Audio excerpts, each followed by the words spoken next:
Our story begins with a so-called green tea girl who seems to think we are still in the past. In my previous life, I tried to stand up to Zaob, but she told everyone I was a sycophant and even sided with him. She accused me harshly in front of the teachers, which not only led to a sanction but also caused me to miss the turning point of my college entrance exams. The most ridiculous part of it all is that, after high school graduation, she actually stayed with Zaob and they even got married. Now that I have been reborn, how could I possibly ruin my reputation and my future for someone like you? At this moment, standing in the teacher's office and listening to them both, we find the situation almost amusing. In his previous life, he fought so hard to refute them, only to fail in the end. Back then, he didn't understand why the teachers wouldn't believe him, but later he realized this entire interview was just a formality. Zhao Tianlei, you see, is the son of the disciplinary director. The tutor surely knows this, so no matter how much he explains, it will be useless. The other party won't be punished, and Chinshiro is certainly not on his side at all. After tutor Sun Huevo received Chinshiro's answer, he nodded immediately and told them they could both head back. Then, the tutor turned his attention back to the matter at hand.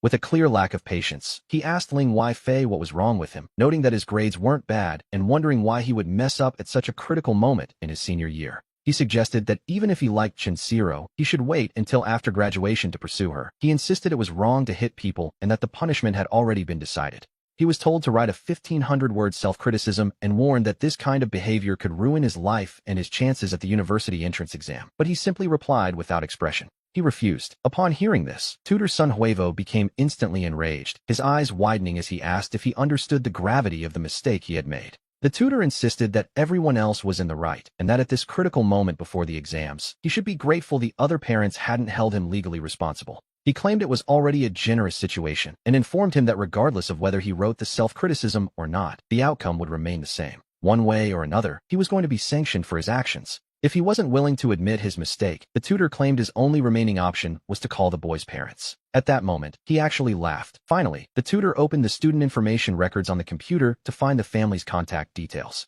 He found his mother's phone number and dialed it directly, right then and there. To be honest, he didn't really mind at all. Yes, of course, he was perfectly calm. Compared to the grievances he suffered in his previous life, where he even failed his entrance exams, which was truly disappointing for his parents, this was nothing. Now, there is absolutely nothing that can stop his progress, and this is where things get truly interesting. In any case, he made it clear that it didn't matter what the tutor said. Deep down, he knew it was impossible for him to ever repent for those supposed errors. He stood his ground, repeating the same thing. He hadn't made a mistake. The teacher, of course, knew the truth better than anyone, not that it changed anything. Whether he was punished or not, he simply didn't care anymore. After saying his piece, he turned around and walked right out of the office. He told himself he wouldn't be messed with. After all, he was a man reborn. He no longer felt any fear toward them, and having returned to his senior year, he would never bow his head to admit a lie again.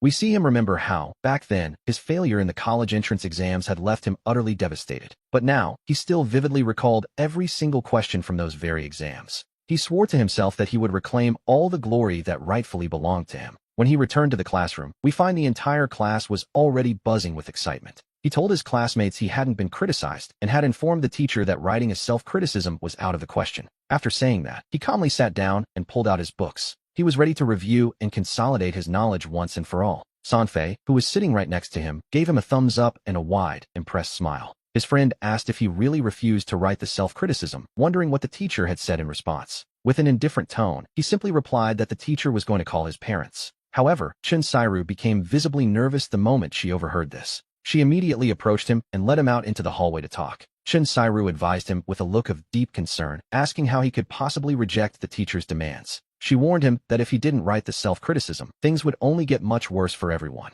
He simply told her he didn't want to do it, but she urged him to think it over carefully. She argued it was better for only him to be punished rather than both of them, which was quite a bold suggestion. She even asked if he truly wanted her to be punished as well, just to make himself feel better. Chinshiro put on a pitiful, pleading expression, hoping to convince him to take full responsibility for the entire matter. He remembered how, in his previous life, her persuasion led him to take the fall alone like a complete fool. But this time around, he asked himself how he could possibly make the same mistake twice. He asked what would happen if he kept refusing and pointedly mentioned her feelings for Zhao Tianlei. Chinshiro began to explain herself anxiously, wondering why he thought she was helping the other boy. She claimed she was only trying to prevent things from becoming far too complicated for everyone involved. She even offered to write the self-criticism for him if he was truly that unwilling to do it himself. She asked if he didn't think the whole issue would just vanish if he simply admitted his error to the teacher. Terrified of the school calling their parents, Chinshiro couldn't help but grab his arm in desperation. Her eyes were filled with a silent plea as she pitifully begged him for his help. She confessed she really didn't want her parents to find out, promising him a reward if he helped her. He gave a small, knowing smile and asked her exactly what it was she was promising him. Shinsairu bit her lip, clearly struggling to find the right words for her offer. Knowing he used to like her, she suggested she could give him the chance to officially pursue her. Suddenly, he burst out laughing and told her she should probably save that opportunity for someone else. After saying that, he simply turned around and headed back to the classroom, leaving her standing there. He reflected on how blind he had been in his past life, and he certainly wasn't about to repeat that mistake now. Besides, he told himself that if he were to pursue anyone, it would have to be someone truly pure and radiant. Who would ever choose a manipulative girl like her? To be honest, the idea was now completely absurd to him. Suddenly, his eyes lit up as a realization struck him. He remembered that at this very moment, a certain girl should be facing trouble at the school next door. Not long after, the tutor called him back to the office once again. And here we see his mother, who was looking at him with a complex mix of emotions. She clearly hadn't expected her son to get into a fight over something as trivial as a schoolyard romance. After all, for as long as she could remember, he had always been the obedient and well-behaved type. And his academic grades, naturally, had always been nothing short of excellent. The teacher told him he had already explained the problem to his mother and that he should now explain himself. His mother, in jacking, let out a sigh and gently pulled the boy aside. They led him toward the corner of the office to ask him what was really going on. He leaned in close to his mother's ear and began to explain the entire situation in a low voice. To prove his point, he even took out his phone and opened the text message that Shinsairu had sent him. His mother grew quite angry as she realized her son had been falsely accused this entire time. Both his mother and Jacking were furious, wondering how that girl could have lied so boldly. Immediately, his mother took the phone, handed it to the tutor, Son Gimbo, and insisted her son hadn't lied. She argued that he hadn't simply seen a post and gone there on his own whim, as they suspected. She explained that it was this classmate who claimed her son was there, and he simply couldn't stand it and went to find her. The tutor, Son Gimbo, widened his eyes in surprise at this revelation. He certainly hadn't expected there to be a chat history like this one existing as evidence. However, he immediately gritted his teeth and argued that while lying is wrong, it was still a fact that Linifei had hit someone. Furthermore, he pointed out that the person he struck was a sports student. If his hands or feet were injured, wouldn't that delay his upcoming exams, which, naturally, would be a disaster. Then, the tutor, Son Gimbo, began to lecture Linifei again, saying the teacher only wanted him to admit the mistake of hitting someone. No matter what happens, you simply cannot go around hitting people, can you? He assured them that the teacher would surely discipline Shinsairu for her lying as well. Setting all of that aside for a moment, he insisted that the boy was also to blame, wasn't he? Linifei simply smiled and replied with a laugh, noting how wonderful it was to just set the facts aside. Who would have thought a teacher would ever say something like that? To be honest, it was quite a spectacle. He asked the teacher if, by leaving the facts aside, there was any chance he might actually be Inzi-wan. Since the fault lay with them, he couldn't understand why he was the only one being punished. He suggested they punish all three of them together and announce it to the entire school at once. The tutor, Son Gimbo, was absolutely furious and claimed he didn't care for such talk. He told the parents to look at this child, who showed no intention of admitting his mistakes and even dared to talk back. He decided then and there that a 1,500-word reflection was no longer enough for such behavior. Now, he would have to write at least 3,000 words to reflect on his actions. And as if that weren't enough, he would also face a public critique in front of the entire school. The tutor snapped, telling Linifei that he clearly had no intention of repenting for his actions. But the boy shot back, asking if Xiao Tianlei would also be facing a public critique alongside him. He went even further, questioning whether the man even deserved to call himself a teacher at all. Upon hearing those words, Son Gimbo stood up abruptly and shouted Lin Yifei's name in a fit of rage. He demanded to know if the boy actually dared to insult his own teacher now. We see the tutor turn his frustration toward the boy's family, who were standing right there. He asked them if they could see the kind of attitude their child was displaying. Exhausted, he declared he was done with the matter and told them to go straight to the student affairs office. Linifei simply asked what the point of going to the student affairs office would be. He revealed that he knew Xiao Tianlei was actually the son of the director of that very office. He was certain the director wouldn't let his own son suffer, and these words caused the situation to explode. An hour later, we find ourselves in the office of Director Lu Qian, who was listening with a very serious face. He stated that he was already well aware of everything that had been said in the teacher's office. He confirmed that they were indeed Lin Yifei's parents, looking at them with clear disapproval. He suggested they set aside the question of who was right or wrong for just a moment. Instead, he wanted to talk about the boy's attitude and the way he had been talking back to his teacher.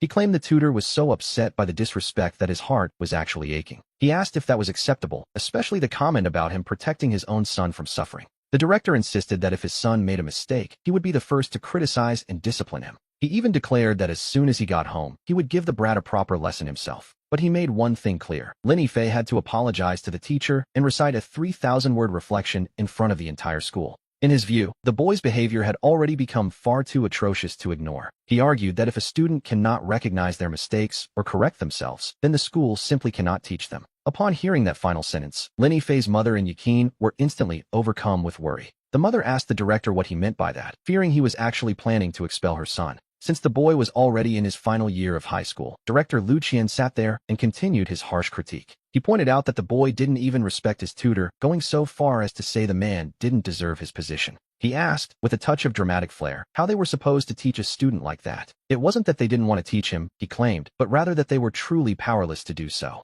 His mother and Yakin tried to explain that the boy was simply a bit stubborn, but they weren't even allowed to finish. Suddenly, Lin Fei spoke up, telling his mother that everything was perfectly fine. He suggested that if things didn't work out, he would just change schools, as he was already fed up with this one. He even noted that the second high school next door wasn't a bad option at all. Director Lu Qian, hearing this blatant disregard for the institution, was absolutely fuming. He couldn't help but point a finger at the boy and begin scolding him once again. He called out to the mother, telling her to look at the attitude her son was displaying. He gave them one final choice. Either the boy seriously admitted his mistakes, or he would have to withdraw from the school. Lin Fei simply laughed, declaring he had no intention of studying at such a place anymore. Once the news of this confrontation spread, the entire class was buzzing with excitement and disbelief. They thought he was crazy to change schools now, wondering what would happen to his university entrance exams. They told him that if his plan didn't work out, he should just write the reflection and admit his mistake. Several classmates who were relatively close to him even came over to try and persuade him. After all, we know the Gaokao is a monumental event that decides the course of a person's entire life. The tutor had just mentioned that if he was willing to write a 3,000-word self-criticism, accept a sanction, and apologize, the matter would be settled.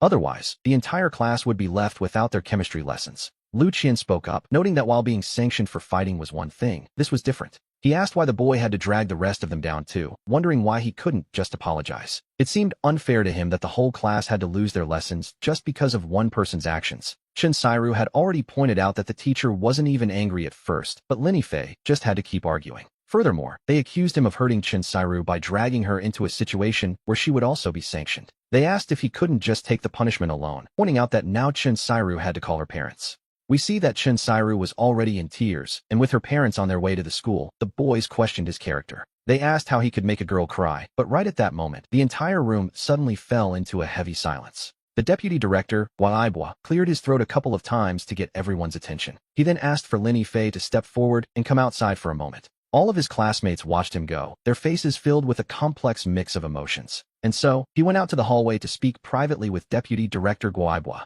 Deep down, he assumed he was heading into a friendly negotiation to resolve the conflict. But unexpectedly, he was met with a barrage of reproaches, claiming that even if the teacher was wrong, a student has no right to say so. The director asked him if he truly thought he was so incredible just because he had good grades. Immediately after that, he let out an angry shout. "Our #1 high school has no shortage of students like you," he barked. He told him that if he didn't want to study, he should simply stop studying altogether. And that brought him to his main point. The deputy director, Guaibua, was actually left breathless and coughing from his own outburst. It was the first time he had encountered such a stubborn student, so he gave him a direct order: withdraw from the school. At that very moment, Shunshiro's parents finally arrived on the scene. But their first instinct wasn't to offer guidance. It was to exempt their daughter from any blame whatsoever. Then, with a stern face, her father pointed a finger at him and asked who he thought he was. He accused the boy of calling his daughter a liar and suggested to the teacher that he should be transferred. They insisted that the teacher shouldn't have to deal with him and that he couldn't remain in the same class as their Shiro. He even claimed the boy was bullying her, an accusation that, naturally, made the boy's mother fly into a rage.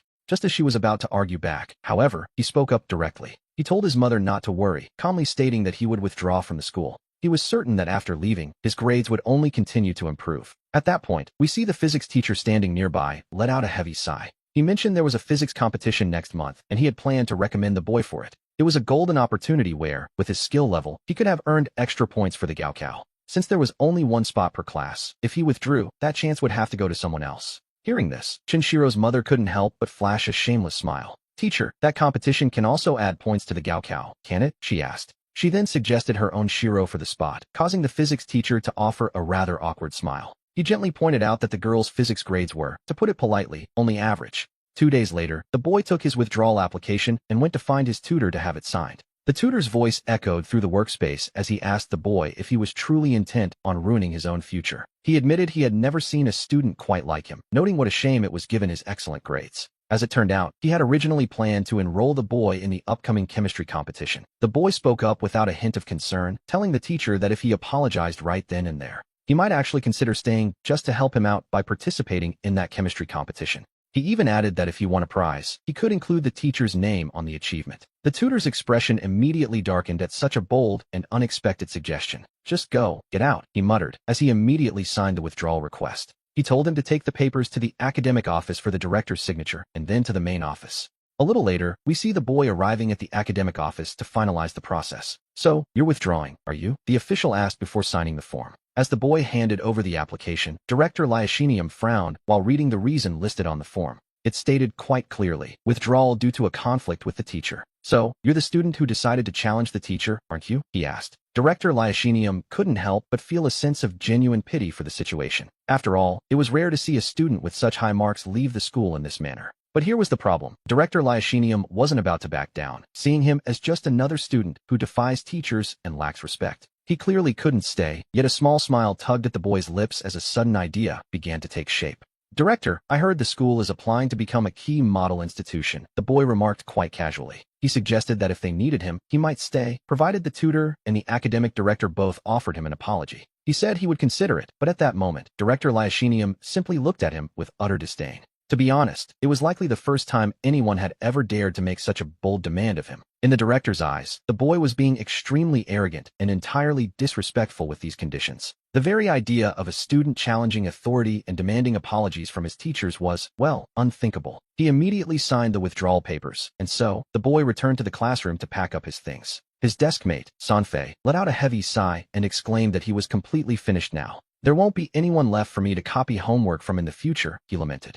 The boy looked at him with mock contempt, jokingly asking if copying homework was really all he knew how to do. "Can't you actually try studying for yourself for once?" he teased his friend. Sanfei simply explained that he felt useless when it came to studying, and there wasn't much he could do about it. Our protagonist remembered that in his previous life, Sanfei had actually turned out to be a very intelligent man. He was one of the few classmates he truly liked. Even after failing the Gaokao, they had ended up in the same city for university. Furthermore, it was Sanfei who eventually told him that Chun Sairu and Zhao Tianlei had started dating shortly after graduation. Word had spread that the two were getting married, and they had invited many of their old high school classmates to the wedding. In the end, he had been the only one left looking like a fool, a thought that seemed utterly ridiculous to him now. At that moment, we see Sanfei stealing a secret glance at him, wondering what would happen next. We see him looking at Chun Sairu in the distance, and then he began to mutter something under his breath. He had heard that Chun Sairu's mother had even come to the classroom herself. Apparently, she wanted to greet the other students and ask them to keep watch, ensuring he wouldn't harass her daughter again.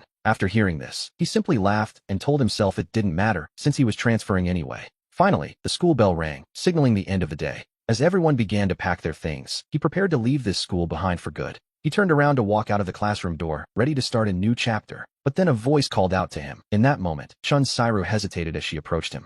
She claimed she never wanted to hurt him, yet as she looked at him, he was ultimately forced to leave the school. It seemed that, deep down, her conscience was feeling a little bit uneasy about the whole situation. He turned back to look at Chun Sairu and spoke to her with an utterly expressionless face. To be honest, he told her that when she lied to the teacher, he had been truly angry. He admitted that he never expected her to be that kind of person. Chun Sairu looked as if she wanted to cry from the grievance, wondering how he could think such things. She asked how she could ever hurt him on purpose, but looking at her, he no longer felt the love he once had. To him, her explanation was nothing more than a cover-up, and essentially, it meant nothing at all. It wasn't a good situation, and he even found himself unable to hold back a sharp remark. He told her she was despicable for being with Zhao Tianlei and trying to protect him. After saying that, he simply turned his back and walked away. That single sentence had been suppressed in his heart for a very, very long time. Even when the two of them had gotten married, he had fantasized countless times about cursing them out, though in the end, it remained just a fantasy. He never expected to have the chance to say it today. To be honest, being reborn was turning out to be pretty great.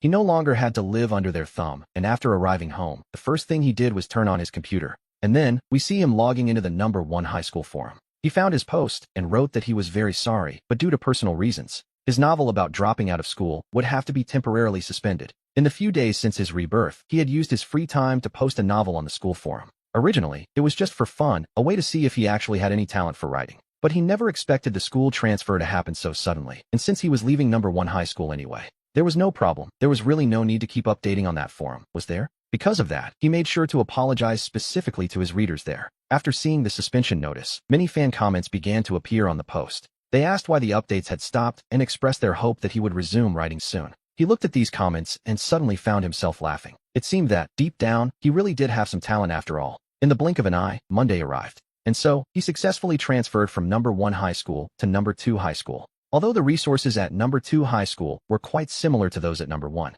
their college admission rate was, unfortunately, a little bit worse. At that moment, his father, who was driving, said with a serious face that he was truly becoming a handful. His father scolded him, saying he had given his grandfather quite a scare, but fortunately, number 2 high school had agreed to take him in. Otherwise, he threatened to break his legs. In the blink of an eye, the car arrived at the gates of number 2 high school. Since his grades were actually quite good, he was able to complete the transfer process rather quickly. He was even assigned to a specific group, Class 4 of the senior year. Now, Class 4 was known as the key science class of number 2 high school, the place for the serious students. The homeroom teacher there was Lien Yuding, who also happened to be the English professor. The principal personally led him to meet her, introducing him to the woman who would be overseeing his final year. And after presenting his somewhat glorious academic history to the teacher, the principal simply turned around and left. But Lin Jifei had one small request. Teacher, would it be possible for me to sit next to Wenmingyi? At that moment, Lien Yuding looked at him with a look of genuine surprise, which, to be honest, was understandable. She asked if he already knew Wenmingyi, and he simply replied that they were old classmates. Hearing this, the teacher offered him a small, knowing smile. As they chatted, they reached the classroom door and found the math teacher inside, overseeing a student exam.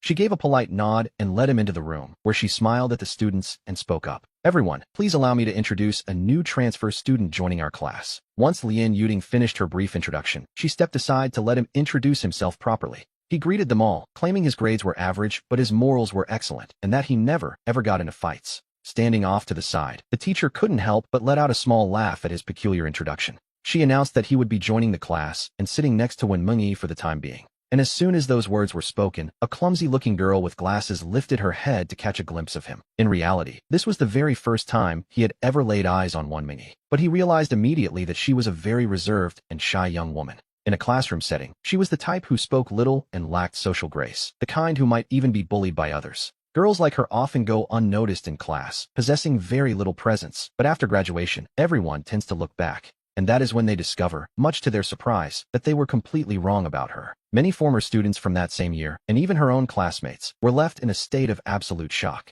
Even those who graduated from high school number 1 heard the rumors, which just goes to show how legendary Wenmingyi's reputation eventually became. In the present, he took the initiative to approach her, helping to move his desk and chair closer to the front. After he sat down, the math teacher handed him an exam paper as well, telling him to take a seat and get to work. The teacher promised to explain the answers in class tomorrow, and he politely agreed. Now, no one could have expected what would happen the moment the final bell rang. Our new transfer student instantly became something of a zoo exhibit, a strange animal for everyone to stare at. Even students from the classroom next door crowded into the hallway just to catch a glimpse of the spectacle. Some wondered aloud if he was just a sycophant, though others weren't so sure. To them, he looked exactly like someone trying far too hard to please. His old tricks were being exposed, and Sinsanu blinked, suddenly asking him a question with great expectation. She asked if he wanted to try giving up on Shinsairu, so he could pursue her instead. The classmates standing nearby couldn't help themselves and burst into a fit of laughter. He laughed back, asking if she didn't already have Zen Janshin to worry about.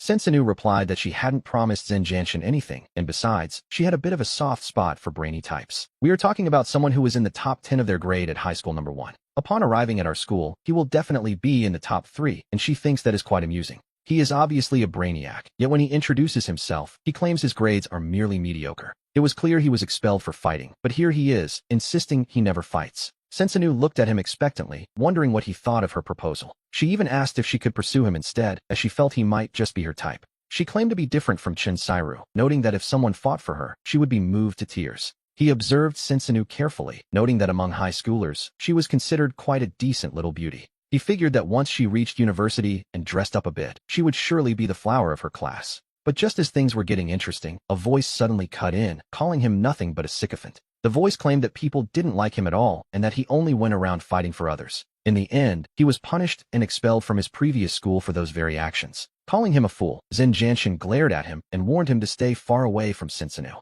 After delivering his warning, he grabbed a basketball and walked off with a group of his classmates. In his previous life, he might have actually been intimidated by such a boastful warning. After all, the posture of a rebellious youth often seems difficult to provoke, but now he saw it differently. To him, these boastful students now carried a certain sense of the ridiculous. To be honest, those who are the most arrogant in class often turn out quite differently after graduation. In reality, they don't stay that way, and the pretty classmates often end up divorced with children. Or, as is often the case, they simply marry a wealthy older man and move on with their lives. Lost in these thoughts, he turned his gaze back to the side once more. When Minji sat there, looking quite dazed, and he realized that despite everything, she remained his sweet, slightly foolish companion. A moment later, he leaned directly over the table toward her. He asked her tentatively if she, too, happened to know who he was. When Minji was momentarily stunned by the question before she began to shake her head, he smiled, noting that it was for the best, and suggested they simply get to know each other again. He introduced himself as Lin Fei, while when Minji watched this new transfer student with visible nerves. She also glanced toward the door where Zhen Jianshan had just walked out.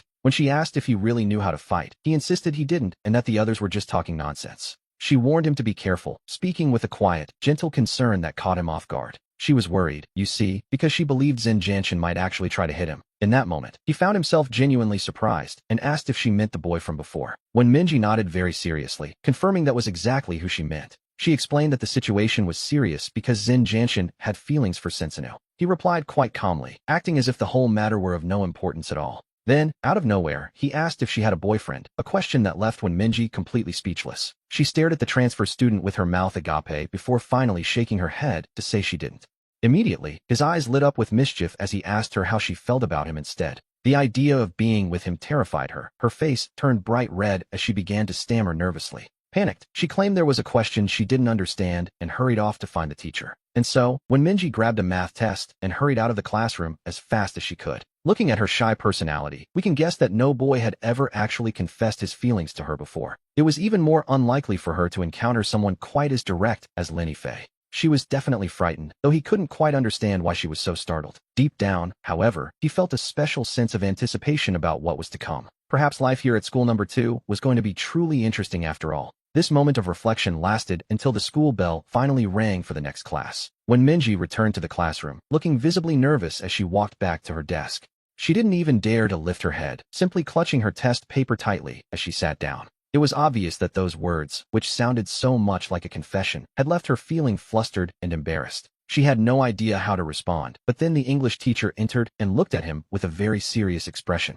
She mentioned that she had recently heard some people speaking ill of the new transfer student. She made it clear she didn't care about his past. As far as she was concerned, he was doing just fine in her class. She warned the students that she didn't want to hear any more whispering behind his back. With that settled, she announced she would be handing out the exams for the day. They were to work on reading comprehension, and she would explain the answers once they had finished. It was clear that the teacher, Liang Yuding, had also caught wind of the negative rumors surrounding his arrival. And so, during the lesson, she made a point of specifically criticizing those who had been gossiping. As the class proceeded, he discovered something quite surprising about his own level of English. It turned out his skills completely surpassed those of any other middle school student in the room. Although he had failed his English exams in the past, the level of this class was quite high, yet he realized he had already passed the university's level 6 English certification. And so, whether it was the vocabulary, the various grammatical structures, his writing ability, or even his reading comprehension, his skills were far superior to those of an average middle school student, which, to be honest, gave him a bit of an unfair advantage. After completing a reading test, we see that he only made a single mistake on one question. In his previous life, he hadn't performed well at all, scoring only 112 points in English. He told himself that if he had performed normally back then, he might have reached around 125. But now, in this new life, he felt there was a very real possibility of scoring over 140 points. After all, he now possessed two very distinct and innate advantages. First, during his university years, he had diligently studied and memorized countless words for his certification and graduate school entrance exams. And second, he actually remembered the specific questions from the university entrance exam itself. Up at the front, the English teacher, Liang Yuding, suddenly spoke up and told the class they were finished. Now that everyone had corrected their answers, she asked those who had missed 5 questions to raise their hands. All of a sudden, a large number of students raised their hands into the air. He took a quick look around the room, observing the group of 48 people. 8 people kept their hands up, meaning they had only missed 5 questions in total. It seemed the level of this advanced class wasn't much different from that of the prestigious first high school. Then, she asked for those who had missed 4 questions or fewer to keep their hands raised. As soon as she said this, 3 people immediately lowered their hands. Only 5 people in the entire class were left with their hands still raised. These were the students who possessed the highest level of English in the room. These were the top students. But much to our surprise, the classmate who had approached him earlier, Shun Xingyue, also raised her hand. It seemed her English grades were actually quite impressive, a bit of a hidden talent, perhaps. The teacher then called for those who had missed 3 questions or fewer to identify themselves. Out of the 5 people remaining, only one person kept their hand raised. Lien Yuding, the English teacher, smiled and asked, Shun Xingyue, how many did you miss? She replied that she had only missed 2, and Lien Yuding nodded with a satisfied smile, noting that it was a job well done. The difficulty of this particular exam was actually quite high, even for an advanced class. She explained that all her English classes were difficult because she pulled the questions from previous university entrance exams. Suddenly, Lien Yuding turned her gaze toward him and asked a question out of pure curiosity. Ling Yifei, your English grades shouldn't be bad at all, she said. How many did you get wrong? As soon as she spoke those words, every eye in the room turned toward him, waiting for his answer. He realized everyone was watching, and he told himself it would be better to stay discreet after his recent transfer. He casually replied that he had missed many and hadn't performed very well this time around. The teacher told him it didn't matter, mentioning that his desk mate, Wen Mengyi, was quite good at English. She suggested that he should simply ask her if there was anything he didn't quite understand.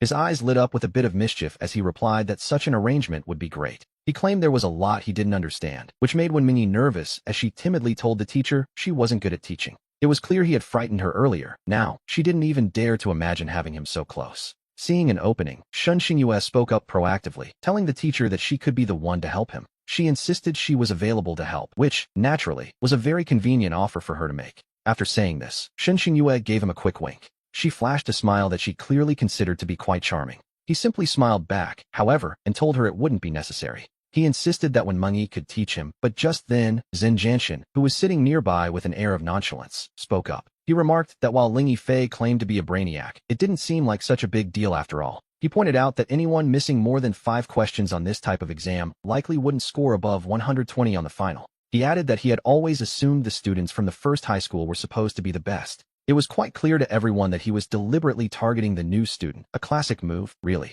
The teacher intervened, reminding them that people have a total score, not just a grade in a single subject. She suggested that perhaps he was simply better at mathematics. Or perhaps he excelled in Chinese. After all, the first high school is what it is for a reason. And the second high school, where they were now, has its own reputation to uphold. She told the class that their school was certainly no worse than any of the others. She urged them not to look down on themselves and mentioned that there would be an English-speaking competition the following week. Each class was allotted 3 spots, and she invited anyone interested to sign up with her. This particular competition was a unified exam held across the entire district. To even register, students were required to have a vocabulary that exceeded the standard high school level. What was truly being tested here was the students' extracurricular knowledge and dedication. If they managed to secure a place in the rankings, they would receive a certificate and a cash prize. A strong performance would also bring a great deal of glory to their second high school. Upon hearing this, he felt a sudden surge of excitement. And so, he immediately raised his hand and called out, asking the teacher to sign him up. Zhen Jianshan couldn't help but mock him, pointing out there were only 3 spots per class. He argued that if he couldn't even compete with his own classmates, he had no business facing the whole district.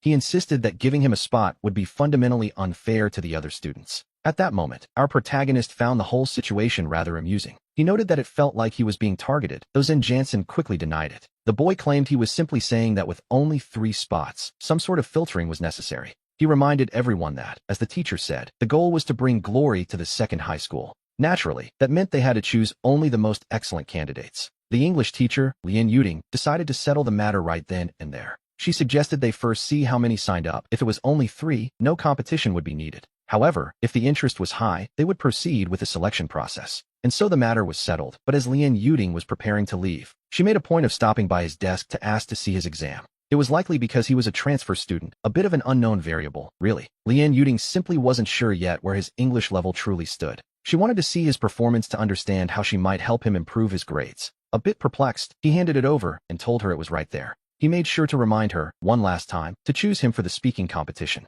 He assured her he was actually quite good, to which Lien Yuding simply replied that they would see. However, a second later, as she glanced over the exam, she was left completely stunned. The entire test was correct. She noted that he hadn't actually made many mistakes at all. In fact, she was surprised to see that he had only gotten a single question wrong. Upon hearing this, his classmates' eyes widened instantly, and they all stared at him in disbelief.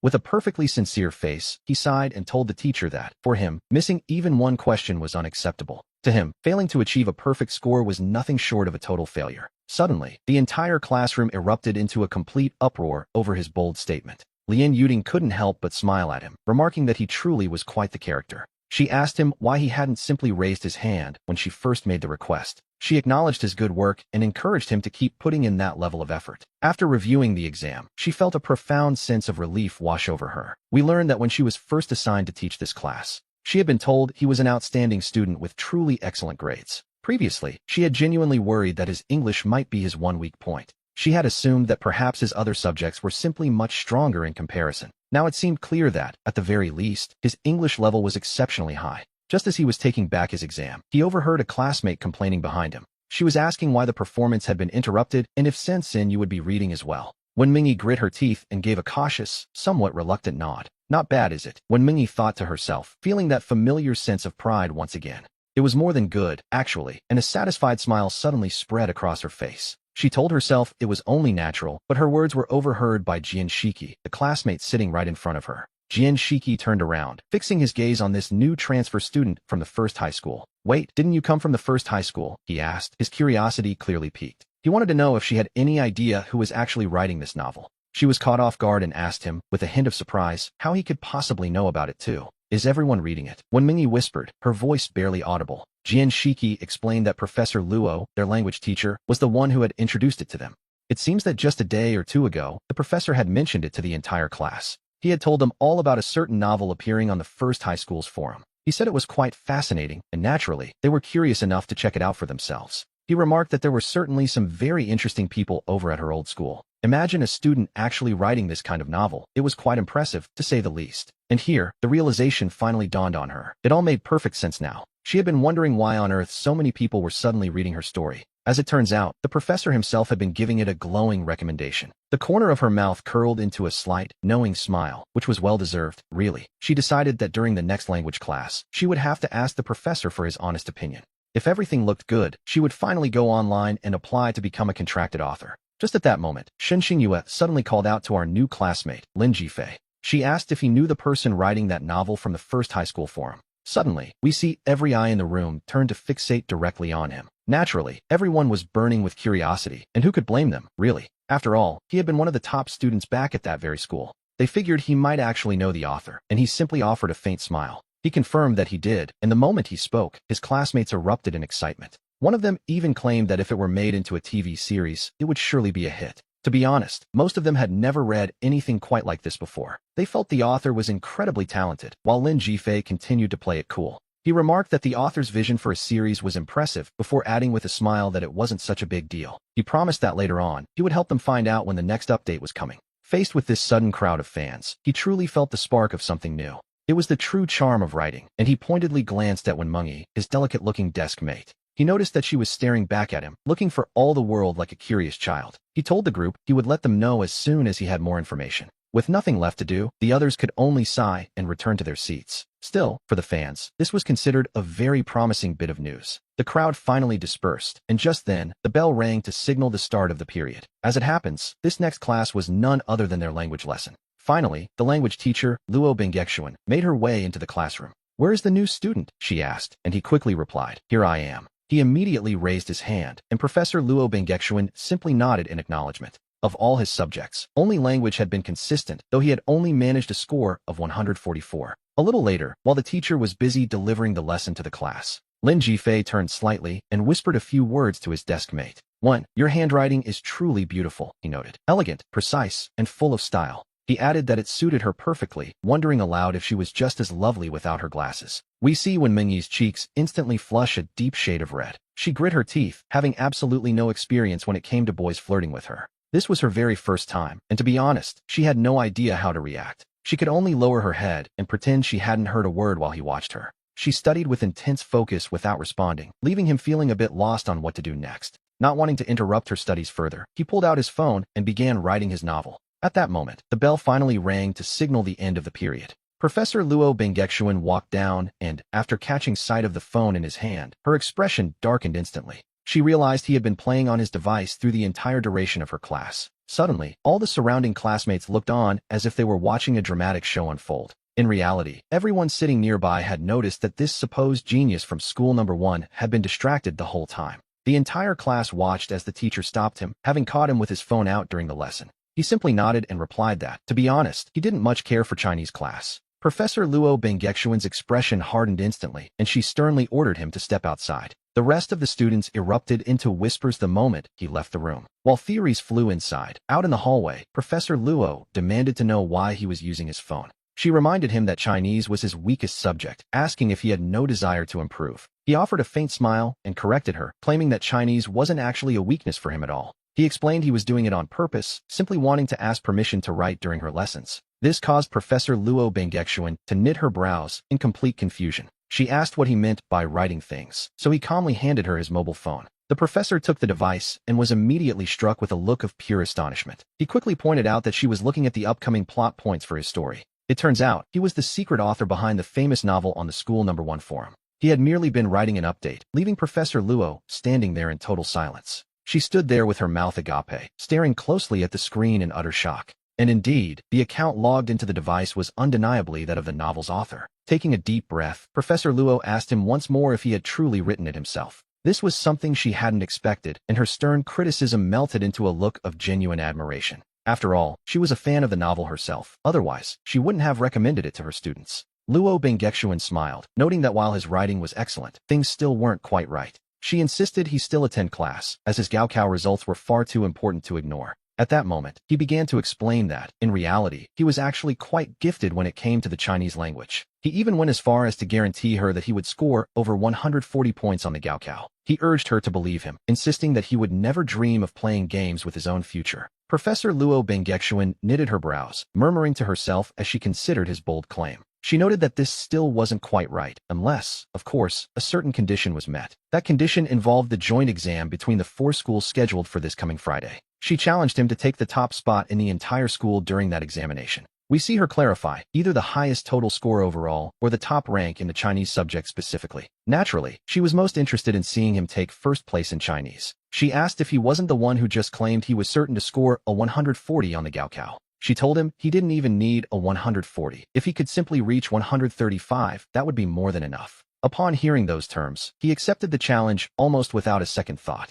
He confirmed the deal. If he took first place in Chinese during the joint exam, she would let him write his novels in class. Luo Bengexuan frowned again, murmuring that the joint exam was a serious matter involving School No. 1, along with School No. 2, the experimental school, and the normal senior high school. It was, in every sense, the ultimate showdown between the 4 major secondary schools. The questions are identical for everyone because, in City L, these 4 schools hold the highest admission rates. Among them, School No. 1 and the normal senior high are considered the most prestigious of the group. School No. 2 lags slightly behind, while the experimental school usually finds itself in last place. And while the joint exam score isn't the Gaokao itself, its rankings serve as a very serious point of reference. According to the rankings of recent years, those who stand out in this joint exam are considered the primary candidates for the top scores on the Gaokao. Our Chinese teacher, Luo Bengexuan, finally asked with a hint of curiosity, noting that his novel was actually very well written. She wondered if he might consider signing up for the new concept composition competition. His eyes lit up at the suggestion, recognizing it as the prestigious event organized by Media Literature magazine. He clarified if she meant the national composition contest, the big one, so to speak. Professor Luo Bengexuan nodded her head, confirming that was exactly the one she had in mind. She encouraged him to try, mentioning that some students from School No. 1 had already signed up and were receiving private tutoring. Just last week, the administrators of our school had brought this very topic up during a meeting. Originally, they weren't going to participate because the national competition is notoriously difficult. She admitted the school didn't have much of a chance at winning prizes, but she felt that he, specifically, should give it a shot. Professor Luo Bengexuan paused for a moment, looking at him thoughtfully. She was a bit surprised. To be honest, she hadn't expected the boy to be so well informed about the contest's prestige. She explained that it certainly helps. If he achieved good results, the reputation of School No. 2 would finally be noticed. He agreed to sign up immediately, which brought a small smile to Professor Luo Bengexuan's face. She told him he certainly had ambition and that she would be eagerly waiting for his results on the joint exam. She dismissed him to his seat, but not before asking, as a fan of his work, when he planned to update his novel. He estimated that by tomorrow, he should be able to publish a new chapter. As we see him return to his seat, he is instantly surrounded by several of his more gossipy classmates. They were dying to know what had happened and what Professor Luo had said to him. But just then, before he could even sit down, Professor Luo Bengexuan suddenly stepped back into the classroom. She announced there was one more thing she hadn't mentioned, a new rule for this Friday's joint exam between the 4 schools. Instead of taking the test in their own familiar classrooms, the students from different classes would all be mixed together. She asked Ifei if that would be a problem, and immediately, several classmates looked at him in surprise, confused by her question. He simply nodded with a calm smile, telling the professor that he understood perfectly. As soon as the teacher left, Jin Shiki, who was sitting right in front of him, turned around to ask what that was all about. He couldn't understand why the professor would specifically ask him if he had a problem with the new seating arrangement. He just shrugged and smiled, claiming his eyes were only wide because of the excitement of the challenge. Good God, that comment sent the whole group into a fit of laughter. Even when Mingyi was left completely stunned, wondering if he was actually being serious. She stared at her desk mate, who just moments ago was asking for help with language, and was now apparently aiming for the top score. He smiled with satisfaction, preaching humility while admitting that, in the end, he might not actually pull it off. Suddenly, he realized he was starving, which, to be honest, was his most pressing concern at the moment. He asked why they hadn't gone to get food yet, since the class had already ended. Wenmingyi smiled and explained that she was actually waiting for him. She mentioned that since he didn't have a meal card yet, she had to wait so they could go together. He joked that his classmate Wen was being far too kind to him. The comment hit its mark, and Wenmingyi's ears turned bright red in an instant. She stayed quiet, but noted that his photo from school number 2 had already been posted on the campus forum. It seems everyone is curious, asking why on earth he decided to change schools. And as it turns out, Shinshiro's own classmates are also part of that online conversation. I know, she replied, noting that Shinjue had already filled her in on the situation. She then mentioned that the novel he had been writing on the forum seemed to have become quite popular. At first, she thought she was mistaken, but after only 4 chapters, the story had truly taken off. In class today, it seemed everyone was complaining that there hadn't been a new update. He wondered how they could possibly know it was him. After all, he hadn't told anyone. They were simply frustrated with the anonymous author, but Shinshiro likely knew the truth, didn't she? And right at that moment, the tutor arrived to ask if anyone had any information. He wanted to know exactly who had written that novel on the school number 1 forum. He explained that a provincial leader had visited for a public class and accidentally discovered the story. The principal was so impressed that he wanted to include it in the school library as a permanent keepsake. She asked if they should just go ahead and tell the professor that he was the author. Even though the teacher hadn't named names yet, the secret was becoming harder to keep. Shinshiro took the initiative, heading to the office to tell the tutor, Song Wenba, that she knew the author. Song Wenba looked up and told her he was very glad she had come by. He was just about to discuss the matter of the novel currently trending on the school forum. He was certain that it must have been written by one of their own students. As it happened, a leader from the education office had visited and fallen in love with the story at first sight. Now, the principal's plan was to start a literature club and have this student share their writing secrets. He then asked her directly if the author was, in fact, a student from their own class. Shinshiro hesitated for a brief second before nodding, prompting Song Wenba to smile and ask for the name. Shinshiro remained silent for a moment, weighing her words carefully. To be honest, she had been hesitating because Lin Jifei had already dropped out of school. Suddenly, Vice Principal Wobo called to ask if they had identified the author of the novel yet. Song Wenba answered affirmatively, confirming that yes, a student from his class had indeed written it. After hanging up the phone, he turned his attention back to Shinshiro. He realized she hadn't actually given him a name yet and asked her directly to reveal the author. Song Wenba looked at Shinshiro with great expectation, waiting for the big reveal. Shinshiro stammered, asking with a bit of embarrassment if they could perhaps just leave it alone. Song Wenba simply smiled and asked her what she meant by leaving it alone. He jokingly asked if she wrote it herself, but she immediately waved her hands nervously in denial. He urged her to speak up, wondering why she was still so hesitant to share the secret. The tutor, Song Wenba, said this with a warm and encouraging smile. He assured her the school wouldn't punish the student. In fact, they would likely encourage them. Finally, and quite reluctantly, Shinshiro whispered a name. Lin Jifei. Upon hearing this, Song Wenba was completely stunned. He couldn't believe his ears, asking if she was certain that Lin Jifei had written the forum novel. Shinshiro replied with her head down, saying that it certainly seemed to be him. She explained that she had seen the account used to post the story, and it was definitely his. Song Wenba frowned, his mind suddenly filled with 1,000 doubts. He wondered how it was possible, given that the boy's language grades and essays were always so mediocre. How could it possibly be him, he muttered, while Shinshiro, feeling a bit guilty, admitted she didn't know, but insisted the account belonged to Lin Jifei. She explained that she had just confirmed it after finding their previous chat history. Upon hearing this, our tutor Song Wenba immediately began rubbing his head in frustration. Deep down, he had this sinking feeling that he had been played for a fool. Why didn't you say this earlier? He groaned, wondering why she waited until after Vice Principal Wu had called him to reveal the truth. After all that internal struggling, it turned out the person they needed was already gone. To make matters worse, he had already promised the vice principal that everything was under control. Fortunately, the head of the Education Bureau hadn't asked to meet the author in person, at least not yet. Worried about what would happen if they were forced to find him, Shinshiro lowered her head and offered a quiet apology to her teacher.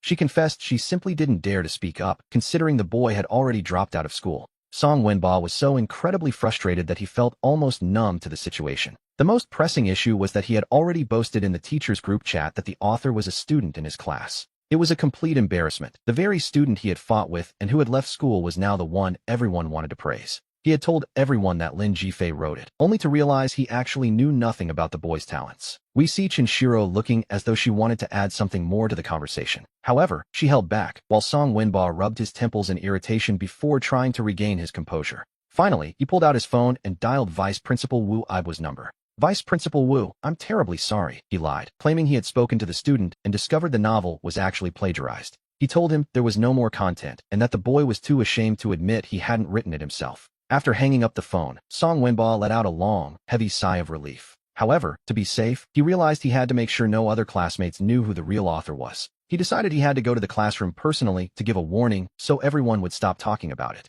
A little later, Song Winba arrived quickly at the classroom door, looking rather determined. Seeing the English teacher preparing for her lesson, our tutor Song Winba gave a small smile and said, "Excuse me, I need to say a few things." "Don't worry about those novels on the school forum anymore," he announced to the class. He claimed the principal had ordered the updates to stop and told them not to worry about who was writing them. He warned them that even if they knew the author's identity, they shouldn't say a word or discuss it further. Song Winba briefly stumbled over his words, but quickly told them to focus on studying for the upcoming four-school joint exams instead. However, just as he was about to turn and leave, a student suddenly shouted, "Teacher, that's not right. The novel has been updated." Having just lied 5 minutes prior, Song Winba felt a sudden chill in his heart, as if he'd been struck by lightning. Updated? Really? Suddenly, every student in the class pulled out their phones to see for themselves. They began checking the forum, and indeed, the novel, which had been silent for days, unexpectedly had a brand new chapter. His heart racing, the stunned tutor instinctively shouted, "We are in class. Who gave you permission to look at your phones?" He demanded they all hand over their phones immediately, leaving the students terrified and whispering in a cold sweat once he finally left. In that moment, Sanfei seemed to guess what was happening and, with a faint smile, shot a secret glance toward Chinshiro. We see that her expression was also quite strange, and she immediately sent a secret message explaining the chaos that had just unfolded. Back in his office, Song Winba couldn't stop rubbing his head, wondering what on earth he was supposed to do now. If he confessed the author was the student who dropped out, he'd be admitting he lied, but if he didn't, the school directors would keep searching. Just then, he had an idea and called the director of studies, who was shocked to hear the latest developments regarding the forum novel. The director couldn't help but snap back, asking why he claimed it was plagiarism instead of just saying the boy had left, a mess he now had to fix. "Fix it yourself," the director snapped, but Song Winba gritted his teeth and threatened to reveal that the director's own son had conspired to force Lin Jifei out. The phone went silent instantly after that, and Lu Qian's tone turned icy as he asked what he wanted. Our tutor, Song Winba, already had a plan in mind. He suggested they contact the forum moderator directly, claiming the novel distracted students, and then simply delete Lin Jifei's account or silence her for good. Meanwhile, over at school number 2, students also discovered the novel had been updated, and many quickly pulled out their phones to see the latest chapter. We see the physics class representative, Wei Jinghee, run over to ask if the author could be persuaded to post at a fixed time every day. Suddenly, when men exclaimed in shock that the post had vanished, in an instant, everyone was stunned to find the thread completely gone. Frowning and sensing something was wrong, he checked his own account only to confirm the deletion, noting ironically that someone was trying to wipe the slate clean. "Incredible, truly incredible," he remarked, realizing they wanted to end it all. While a confused Wei Jing, asked him exactly what he meant by that. Just as he was about to explain, the math teacher arrived, so he quickly sent a message to Sanfei, only to find Sanfei had messaged him first about the deletion. Sanfei suspected the tutor was behind it, as he'd just forbidden any discussion. Meanwhile, the math teacher cleared his throat to announce the upcoming joint exams. He reminded them that for Friday's four-school exams, departments would be swapped, and then he prepared to hand out 2 specific practice tests. These were a mix of previous joint exam questions and problems he had written himself, which the class representative then began to distribute to everyone. However, at that very moment, the language teacher, Lu Winswan, appeared at the door with a smile and asked if Lin Jifei could step outside for a moment. Curious eyes followed him as he walked out, where the teacher quietly asked why his novel had been deleted. He simply shrugged and said he didn't know. She mentioned hearing that a teacher from school number 1 said the director of education had actually praised the novel, which was quite a surprise, really. His eyes lit up as he realized the truth. It was deleted because he had left the school, and keeping it up would have been awkward for them. Teacher Lu Winswan smiled and suggested that he should simply start updating on the school number 2 forum instead, where he was now a student. She assured him no one would delete it there, and if he won the narrative contest, it might even be published. After that, he returned to class. A little later, the math teacher announced a 5-minute break before they would continue with their lesson. But just as he got up to head out, Sensendu came running over with a mischievous grin, asking if he wanted to hear a secret. Then she leaned in close to his ear and whispered, asking if he was the one who had written that novel. Lindy Fei arched his eyebrows slightly and asked her what she was talking about. "What exactly has happened to you?" he inquired, curious about her sudden change in tone. And she looked at him, repeating the question back as if the answer were obvious. She wanted to know exactly what had changed within him lately. We returned to Wednesday, where during physical education class, the teacher had everyone run 1,500 meters. Watching the way when Minji ran, he realized why no boys pursued her and why she had so few friends. He suspected people mocked her constantly, which had forced her into a shell of introversion. But in that moment, he suddenly felt as though he had discovered something hidden. She was a hidden treasure. It seemed no one knew how to appreciate this kind, patient girl. Deep down, he decided that from now on, he would be the one to appreciate her. After that, he ran directly over to join Minji on the assembly grounds. He asked her again what was going on with her, trying to break the ice. Then he smiled slowly and asked if they were planning to play badminton later. The two girls shook their heads and whispered their response. They simply intended to stay right there and sit for a while. However, as the three of them rested, the other students watched his behavior in complete disbelief. To be honest, when Minji and Jianseki were the type of girls who had been unfairly labeled as outcasts, it wasn't that they lacked beauty, but rather that they didn't fit the typical mold of schoolgirl charm. In that moment, Sensei and Guy suddenly smiled and suggested that perhaps they should all play together. After that, he invited Minji and Jianseki to join them for a game of pseudo-lecoq. He took advantage of this time to post his previous novel on the No. 2 high school forum. By the way, he also made sure to update a new entry while he was at it. While he was writing, he suddenly looked up and noticed Minji and Jianseki. They both had long, somber faces and were already heading back toward the school path. Minji was even wiping away tears as she walked, so he immediately went after her. He was about to ask what was wrong, but Minji, her face flushed red, looked at him with a gaze full of grievance. Then, without saying a single word, she ran directly toward the school building. Jianseki also bit her lip, clearly struggling with the situation. She chased after her friend, but finally turned back toward him and shouted that this was all his fault. Stunned, he followed them and grabbed Jianseki, demanding she explain exactly why Minji was crying. Jianseki sighed and finally looked over at the girls playing pseudo-lecoq in the distance. She explained that they had seen him buying water for them just a moment ago. They had been gossiping about it, and she had only managed to say one single sentence in response. She had told them the water wasn't for her, but specifically for Minji. As a result, the entire group had suddenly broken into an uproar. They claimed he was actually pursuing Minji and mocked the idea of them being together at school. Jianseki bit her lip again, the weight of the social pressure clearly taking its toll. Then, she said nothing more and ran straight back toward the school building. Then, without another word, she ran directly toward the pseudo-lecoq game in the distance. She insisted the water wasn't for her, but for Minji, and added that he needed to head to school. It wasn't for her, but for Minji, and they also mentioned that he had to get to the school building. Jianseki bit her lip, clearly struggling with the weight of the situation. After that, she said nothing more and ran straight toward the main teaching building. She repeated that the water was for Minji, not herself, and reminded him that he was expected at school. It was for Minji, she insisted, and they also told him he needed to be at the school. Sensenyu was stunned. She argued with a hint of jealousy that she also had her own writing to do. He rolled his eyes and scolded her, asking if he really had to yell just to get her to apologize. Sensenyu was completely startled and stood there in total disbelief. Even the girls playing pseudo-lecoq in the distance stopped and watched with their mouths wide open. To be honest, no one expected him to suddenly become so incredibly angry. Sensenyu's eyes turned red, and before we knew it, she burst into tears. She crouched down on the ground, wiping away her tears as she continued to sob. The boys who witnessed this scene were just as shocked, watching the drama unfold with open mouths. The crowd grew restless, and seeing the commotion, Zen Jansen immediately ran over to investigate. He asked her what was wrong, why she was crying, and if he was the one bullying her. Sensenyu shook her head through her tears, stood up, and told him it was none of his business.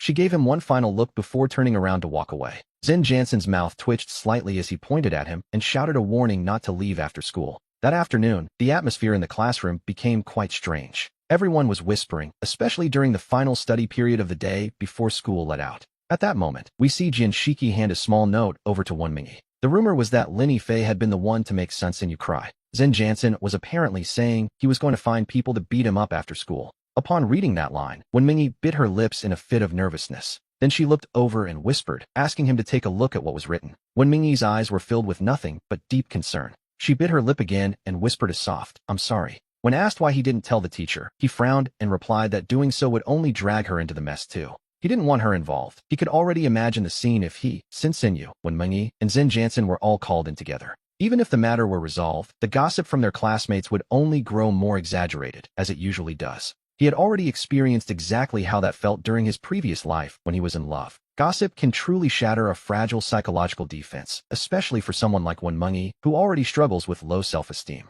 Naturally, he had no intention of putting her in the spotlight like that. The poor girl looked at him with a mix of grievance and fear, like a worried little wife. Finally, she scribbled a few words on a piece of paper and passed it over to him. She suggested she should be the one to apologize, but he looked at her with disapproval and wrote back his answer. He told her not to even think about going, insisting that he already had a solution. In reality, to deal with this world of schoolyard brawls, the simplest way is to show them you are tougher than they are. He stared at the numbers on the screen, his mouth hanging open as he counted the units, tens, hundreds, and thousands. As it turns out, the total came to a staggering 286,751 yuan. He was completely stunned. This was the legendary little substitute wife in action, it seemed. It was hard to believe a high school senior actually had that much money sitting in her account. She asked him if it was enough, offering to ask her mother for more if he needed it. He assured her it was plenty, unable to stop himself from laughing as he reached out to pat her head. This was simply too perfect, so he immediately began searching through his contact list for a specific name. In the end, he decided it would be much better to contact someone outside of his own family. After meeting up with his mother, he found her in a very public place, looking more determined than ever to make some money. He felt a flicker of fear for a moment, but he managed to keep his composure. He stayed calm, though he couldn't help but wonder what exactly was going on. After all, wasn't his brother supposed to be the toughest guy at high school number 2? Without further delay, he went ahead and transferred 30,000 yuan directly. Good grief, 30,000 yuan. One has to wonder if he was planning to recruit an army of 100 people. Once he received confirmation from Sanfei, the corners of his mouth curled into a slight, knowing smile. Subconsciously, he glanced across the room towards Zen Jansen, who was sitting some distance away. It seemed the other boy was watching him too, and just then, the final school bell rang out. At that moment, many of the students instinctively turned their heads to steal a glance at him sitting in the back. Even the English class representative, Shun Xinu, couldn't stop herself from approaching him. Filled with mixed emotions, she led him to the back of the classroom and whispered that it would be better if he didn't leave first. He told her not to laugh, asking if she was actually worried about him. He then pointed out that she lived in the dorms as well, didn't she? She was taken aback, reminding him to apologize to Wonmungi during the evening study session. After saying that, he walked out of the classroom with a great deal of confidence. Seeing she couldn't persuade him, Shin Xinu turned to Wonmungi and apologized sadly, saying she hadn't known this would happen. She begged her to tell him not to be the first one to walk through the school gates. Otherwise, she was certain he would truly get beaten up.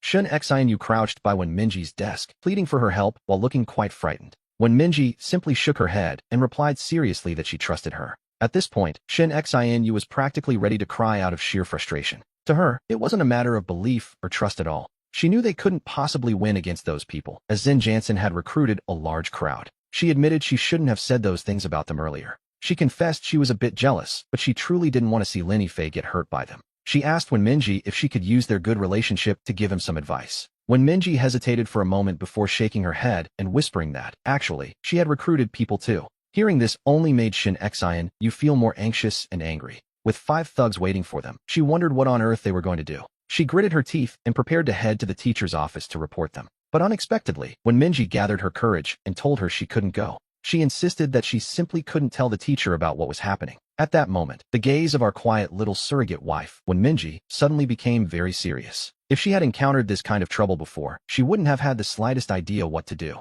But now, she felt deep down that she truly ought to trust him. She knew that if she told the teacher now, all of her previous preparations would be for nothing. Shun Xinu asked anxiously if she had gone mad, fearing what would happen if she caused a scene. She was terrified that Lin Yifei might end up being expelled all over again. Wonmungi, however, took a breath and spoke with a calm, quiet sort of anger. She insisted that they had to believe in him and that the teacher must not be told. Shin Xinu's mouth hung open slightly as she stared at Wonmungi in complete disbelief. In that brief instant, it felt to her as if she were caught in a strange dream. We return now to the main avenue, right at the school entrance. A few classmates nearby were whispering amongst themselves as they watched the scene unfold. One of them asked if he wasn't afraid to be heading out right at this moment. He remembered quite well that the other group used to hang around with Zen Jansen frequently. He simply smiled and asked who Zen Jansen was, pretending he didn't know him at all. It seemed the boy had gone to the office to ask the teacher for help with his homework. He was a bit surprised by the move, wondering if he was trying to create an alibi. Lu Zian couldn't help himself and burst into a loud, boisterous laugh. He told him he was quite clever, noting that he wasn't called a little genius for nothing.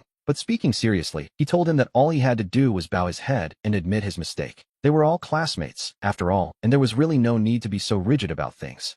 He even offered to help by speaking with Zen Jansen on his behalf. Our protagonist said nothing, simply walking in silence toward the school gates. Soon, we see several electric motorcycles parked along the edge of the road just outside the entrance. 7 or 8 young men who looked like local gangsters were standing there smoking. Lu Zian gave him a pat on the shoulder and flashed a smile. He told him he was leaving, said his goodbyes, and wished him the best of luck. Sure enough, as soon as Lu Zian departed, those smoking thugs turned their gaze toward him. The group of young delinquents looked at each other and began to smirk. Then, one of them with dyed yellow hair stepped forward quite proactively. He called out, telling him to come over, while the other students nearby began to scatter. They were all terrified and moved away quickly, not daring to get anywhere near him. The blond youth, still smoking his cigarette, placed a hand on his shoulder and spoke. He asked if he was indeed the transfer student from class 4 in the 3rd year. He looked up slightly to observe the group, realizing they were just dropouts from the local technical schools. They weren't much older than he was, blocking the gate with their beat-up electric bikes and scooters. At that moment, he couldn't help but chuckle, mockingly asking if Zen Jansen had sent them.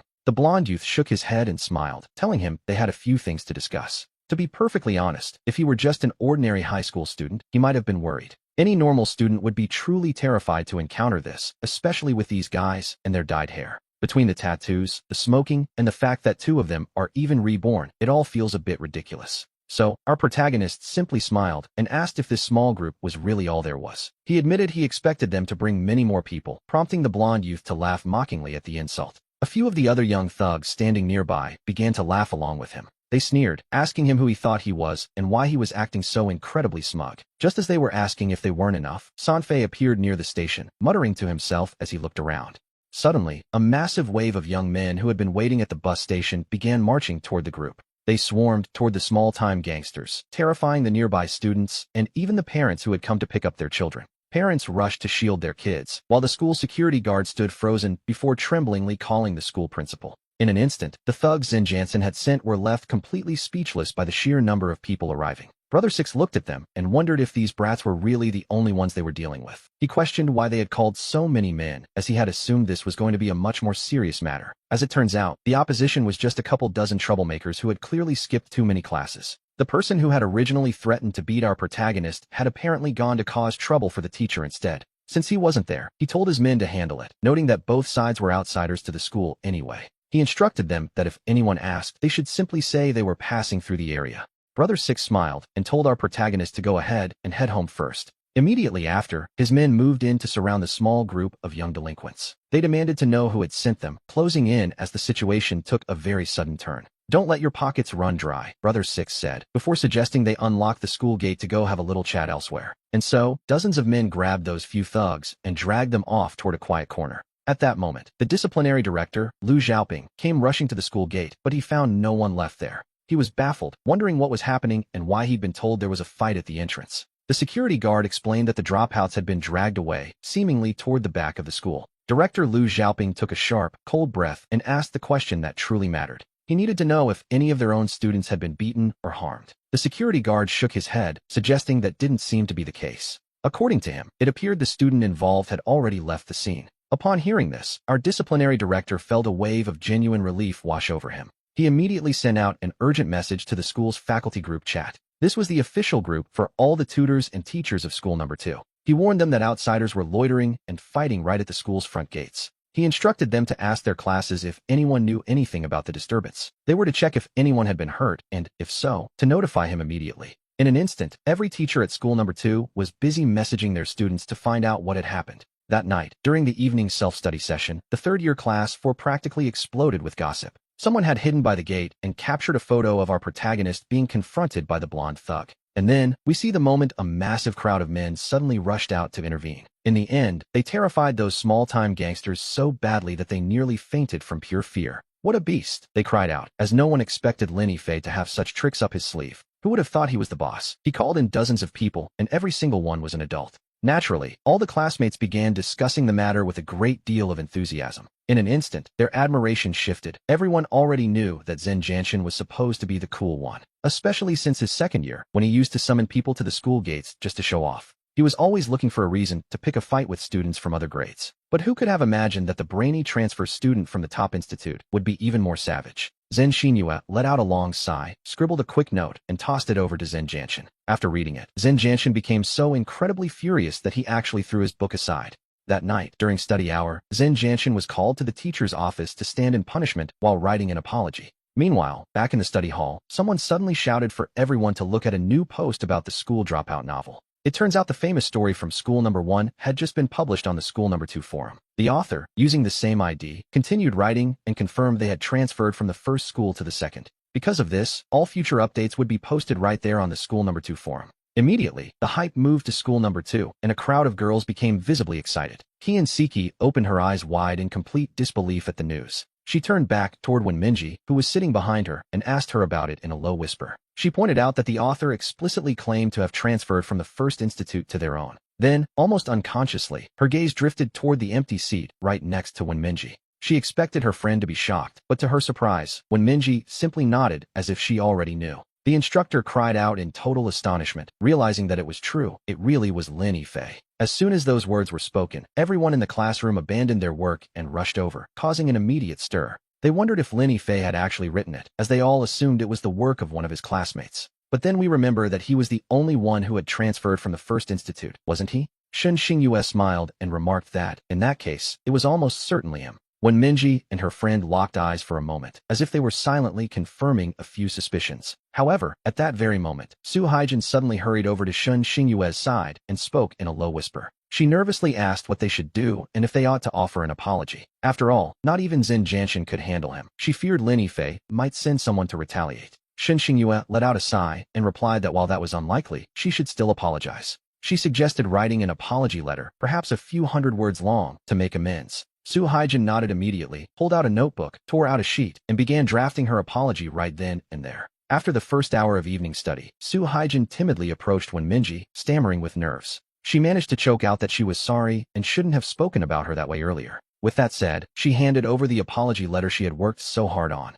Shen Xingyue also wore an expression of absolute certainty as she watched the scene unfold. The confusion in the room was palpable, with everyone wondering exactly what had just happened. The repetitive whispers of what happened filled the air, leaving Su Haijin standing there in a state of shock. Wenminji also lifted her head, looking quite dazed as she stared back at the others. Shen Xingyue smiled boldly, suggesting they compete fairly to see who could finally win over Lin Yifei. Jiangxi's mouth hung open as he stared at the two of them in utter astonishment. Wenminji was equally speechless, having never truly imagined that a boy like him would be interested. Suddenly, he felt a strange sensation, as if he were spinning dizzyingly aboard a spaceship. On the following day, we see him making his return to the school grounds. As he walked across the campus, it was clear he had already become something of a major figure. His classmates whispered and stole glances as he passed, though none quite found the courage to say hello. When he reached the school cafeteria, he crossed paths with his classmate, Lu Zian. Lu Zian swallowed hard in embarrassment, stammering out a sincere apology to Fij. He desperately tried to explain that he wasn't actually all that close to Zhen Yanshan. He insisted that he had tried to talk him out of it yesterday, but simply couldn't convince him. Word had clearly reached him that the men Zhen Yanshan hired hadn't just failed, they'd been thoroughly scolded by others. He replied with a touch of grace, noting that he certainly hadn't been saying that the day before. After that, the boy wouldn't leave his side, constantly addressing him as Fij with every other breath. He even began showering his novels with praise, claiming they were masterpieces. One wonders if there are mages, sorcerers, or Kurosawa beasts hidden away on that spaceship of his. He thought to himself that this fellow certainly had a unique kind of talent for flattery. What sort of strange, two-dimensional spiritual entities were these, anyway? He didn't bother paying him much mind, but upon returning to the classroom, he was instantly surrounded. Yes, he finally confessed to it all. There was no point in hiding it anymore. He admitted he wrote the novel and, with a laugh and a few words, returned to his seat. As soon as he sat down, he was surprised to find a plate of fried rice noodles and a bottle of pure milk waiting on his desk. He reached out and tapped Jianseki, who was sitting right in front of him, to get his attention. When he asked who had left the food there, Jianseki simply glanced toward the English representative's empty seat. He assumed the representative had bought it for him, just as when Mindy returned to the classroom carrying her own breakfast and books. The moment she took her seat, he handed the fried rice noodles and the milk over to Wenmindy. He then swapped them for the noodles she had bought, suggesting with a smile that they should trade their meals. Wenmindy knit her brows in confusion, naturally wondering why on earth he wanted to switch. He explained with a perfectly straight face that he simply wanted to eat hers instead. He claimed the ones she bought smelled much better, a comment that left Wenmindy momentarily frozen in place. Though she couldn't fathom why her noodles would smell any different, she simply agreed, mostly because she was hungry. At the end of the day, they were both just plates of fried rice noodles, so it didn't really matter much to her. He insisted she shouldn't let the milk go to waste, encouraging her to take a sip right then and there. Then, in a rather bold move, he personally held the milk up to Wenmindy's lips for her. She gave him a strange look as a thought suddenly struck her, asking if he was trying to pay her back for something. After thinking it over, she reached the conclusion that her desk mate was perhaps trying to win her over or take advantage of her. Otherwise, she couldn't see why he would be showing her such kindness so early in the morning for no apparent reason. He let out a short laugh, asking if she really thought he was that kind of person, which, to be fair, was a valid question. He admitted that while he might not be a saint, he certainly had no intention of deceiving her. He told her not to worry and promised to pay her back eventually, though perhaps not at this very moment. When Mindy could only offer a small complaint about having to wait until the new year for that to happen, he casually mentioned that his expenses for the month were already accounted for in that plan. He then made a rather unusual proposal. What if he took care of all her meals, drinks, and lodging for the next few days? The idea, he claimed, was to pay her back later with interest, a bold promise, to be sure. When Mindy knit her brows, looking at him with a healthy dose of skepticism as she asked if he was actually serious, she suggested that if he meant it, he should start using her meal card and then set things up on Greenbubble. The plan was to set up a family card and add a bit of pocket money to the account.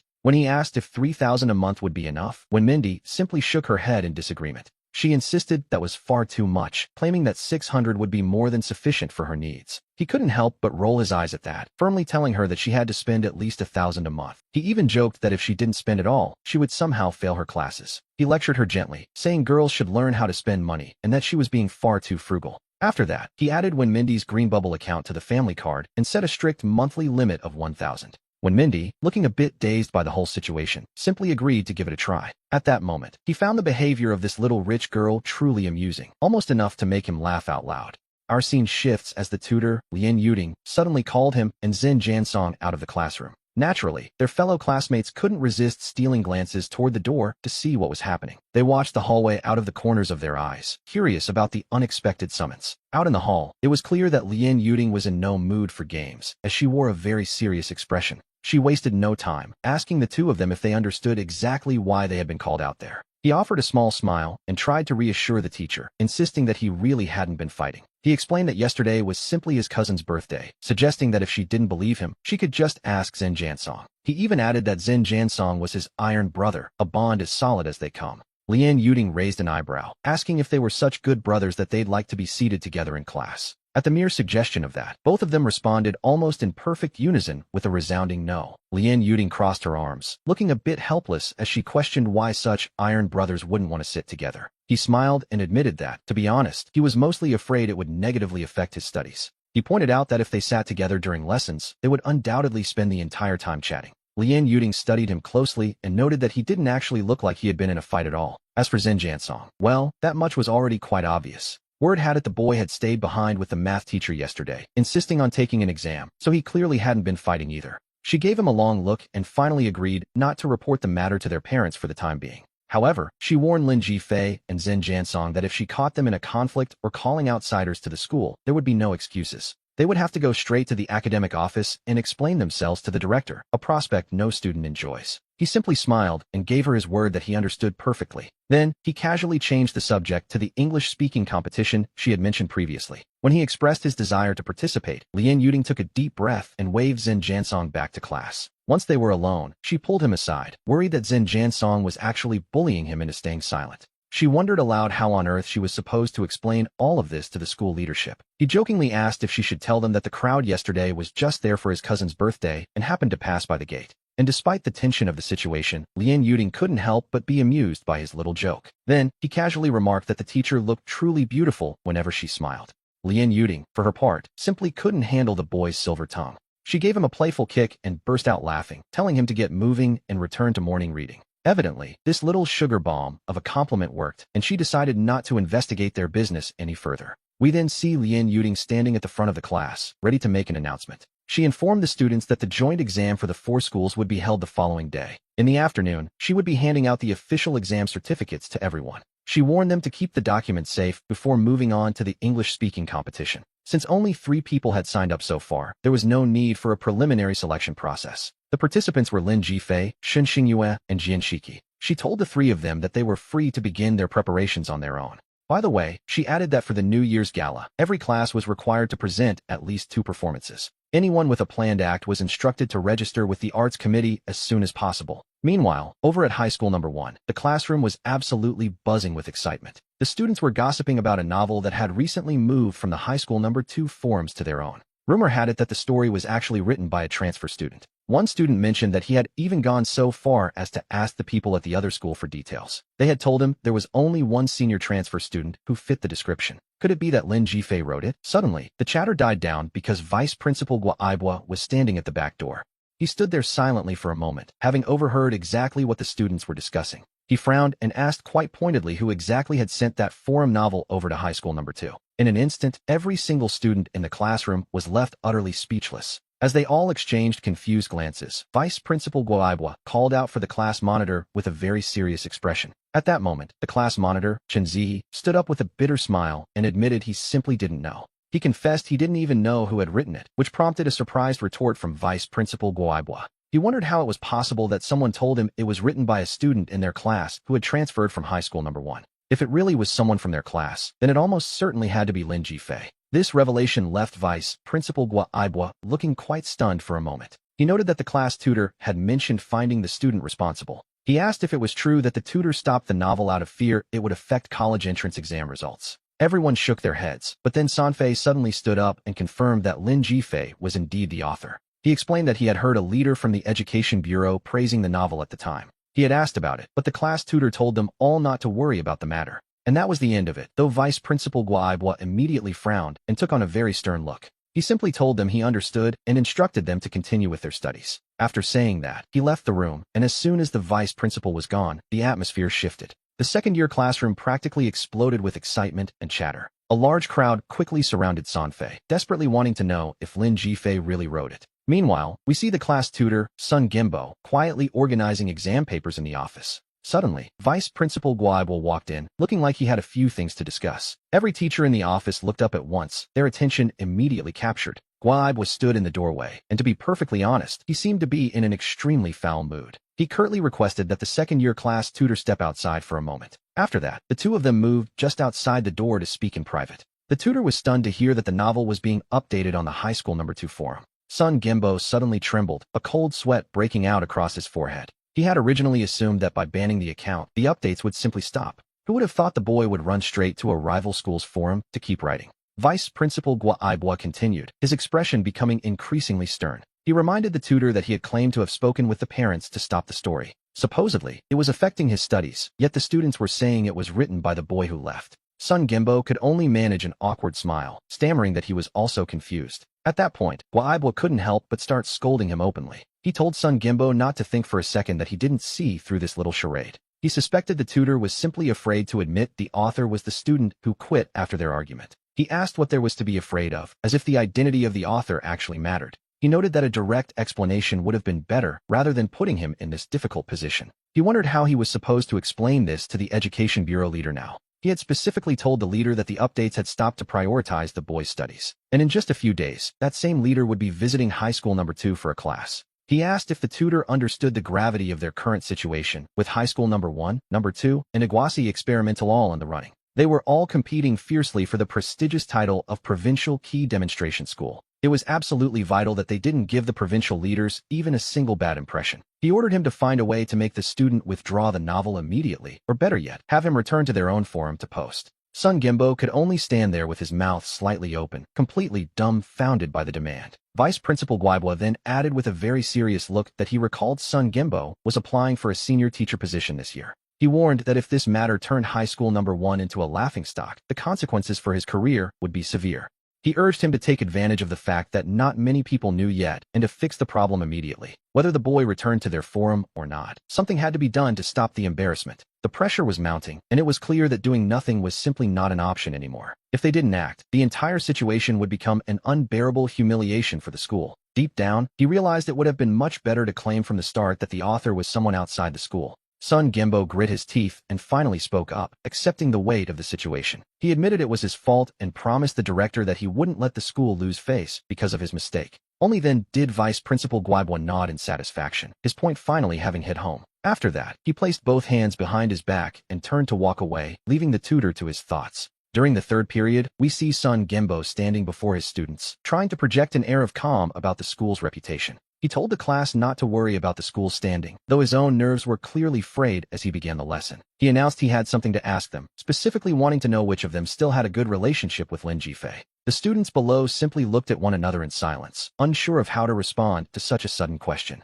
Finally, Sanfei raised his hand with a smile and said that he was doing just fine, teacher. Someone else in the room whispered another name under their breath, Shinsairu. Sun Gembo's eyes lit up instantly at the suggestion, and he spoke up immediately. He noted that Shinsairu was indeed quite close to Lin Jifei, wasn't she? He then asked her for a small favor, to go and talk to him on his behalf. He wanted her to ask why he would ever want to leave high school number 1 in the first place. The tutor, Sun Gembo, smiled and told her to give the boy some friendly advice. He wanted her to mention that all of his former classmates truly enjoyed reading his work. Since they were friends, he argued, it shouldn't really matter where he chose to write, right? Meanwhile, as Lin Jifei was studying diligently in class, he suddenly received a message from Sanfei. The message laughed about the coming drama, mentioning the director had come by to ask about the novel. It explained that the tutor had tasked Shinsairu with finding him to say the novel wasn't liked. The tutor wanted her to convince him to return to high school number 1 to continue his updates there. Lin Jifei replied quite sarcastically, noting that he had already hurt Shinsairu's feelings before. He remarked that it was no surprise, seeing as Shinsairu certainly didn't lack intelligence. He assumed she was simply too embarrassed to admit just how much he had upset her. It was all rather amusing, and sure enough, a friend request popped up on his screen shortly after. We see that Shinsairu was indeed requesting to be added as a friend. Without a second thought, he rejected the request immediately, which was a bit cold, perhaps. He even went as far as to turn around and smile at the wealthy Wenmengyi sitting beside him. Classmate 1, don't forget about Saturday, he said, reminding her that she was supposed to take him to the movies. Wenmengyi looked at him with a pained expression and explained that she simply didn't have any money left. The situation was so absurd that he found himself laughing until his stomach actually started to ache. He told her it was all too cute and silly, and offered to pay for the tickets himself instead. Suddenly, Wenmengyi shook her head and insisted she couldn't, as she didn't have her relative's discount card with her. She had promised to treat him, and for a moment, she looked completely stunned, as if her brain couldn't quite process the change in plans. About 10 minutes into the lesson, our little rich girl, Wenmengyi, suddenly began muttering to herself about how difficult it all was. She concluded that using a relative's card wouldn't really count as her treating him to the movie anyway. In her mind, it wouldn't be a real gift unless she spent her own extra money to buy the tickets outright. Lin Jifei was struggling now, terrified that he might burst out laughing right there at his desk. To be honest, he found the wealthy Wenmengyi to be far too charming for her own good. But then, the chemistry teacher on stage noticed his amusement and called him out publicly, asking what was so funny. It was only then that he remembered he was still in the middle of a class, a minor detail, clearly. He stood up immediately with a smile and told the teacher he had simply remembered something very happy. By this point, Wenmengyi's face had turned a bright, unmistakable shade of red. She knew they were being laughed at and immediately lowered her head in embarrassment. The teacher asked why he was distracted while they were working through a chemistry problem. Lin Jifei joked about the chemical symbols on the board, wondering aloud if he had discovered some hidden secret in the formulas. As soon as he finished speaking, the entire class erupted into a fit of laughter. The chemistry teacher then scolded him, telling him to pay attention and save the extracurricular problems for his own free time. Lunchtime finally arrived, and as soon as the class ended, Shun Xingyue hurried over to his desk to ask if he had really rejected her friend request. He was caught off guard for a moment, but he managed to react almost immediately. When he asked if Shinshiro had looked for him, Shun Xingyue clicked her tongue and smiled, telling him he was being quite ruthless. She explained that the girl had something important to say and practically begged him to just add her back. He replied coldly that it wasn't necessary, before turning to Wenmengyi and suggesting they head off to find some food. Our little rich girl, Wenmengyi, simply let out a soft "oh" and followed him out of the room. Shun Xingyue stood there stunned for a moment, as it was likely the first time she had ever been ignored so completely. Her friend Su Hailan, who was standing right beside her, smiled and told her to stop staring and just let it go. A little later, we find him standing in the cafeteria line deciding what to eat, when he suddenly noticed something about Wenmengyi. She was staring at him with two large eyes that seemed to be brimming with tears. He asked her what was wrong, wondering if someone had been bullying her while he wasn't looking.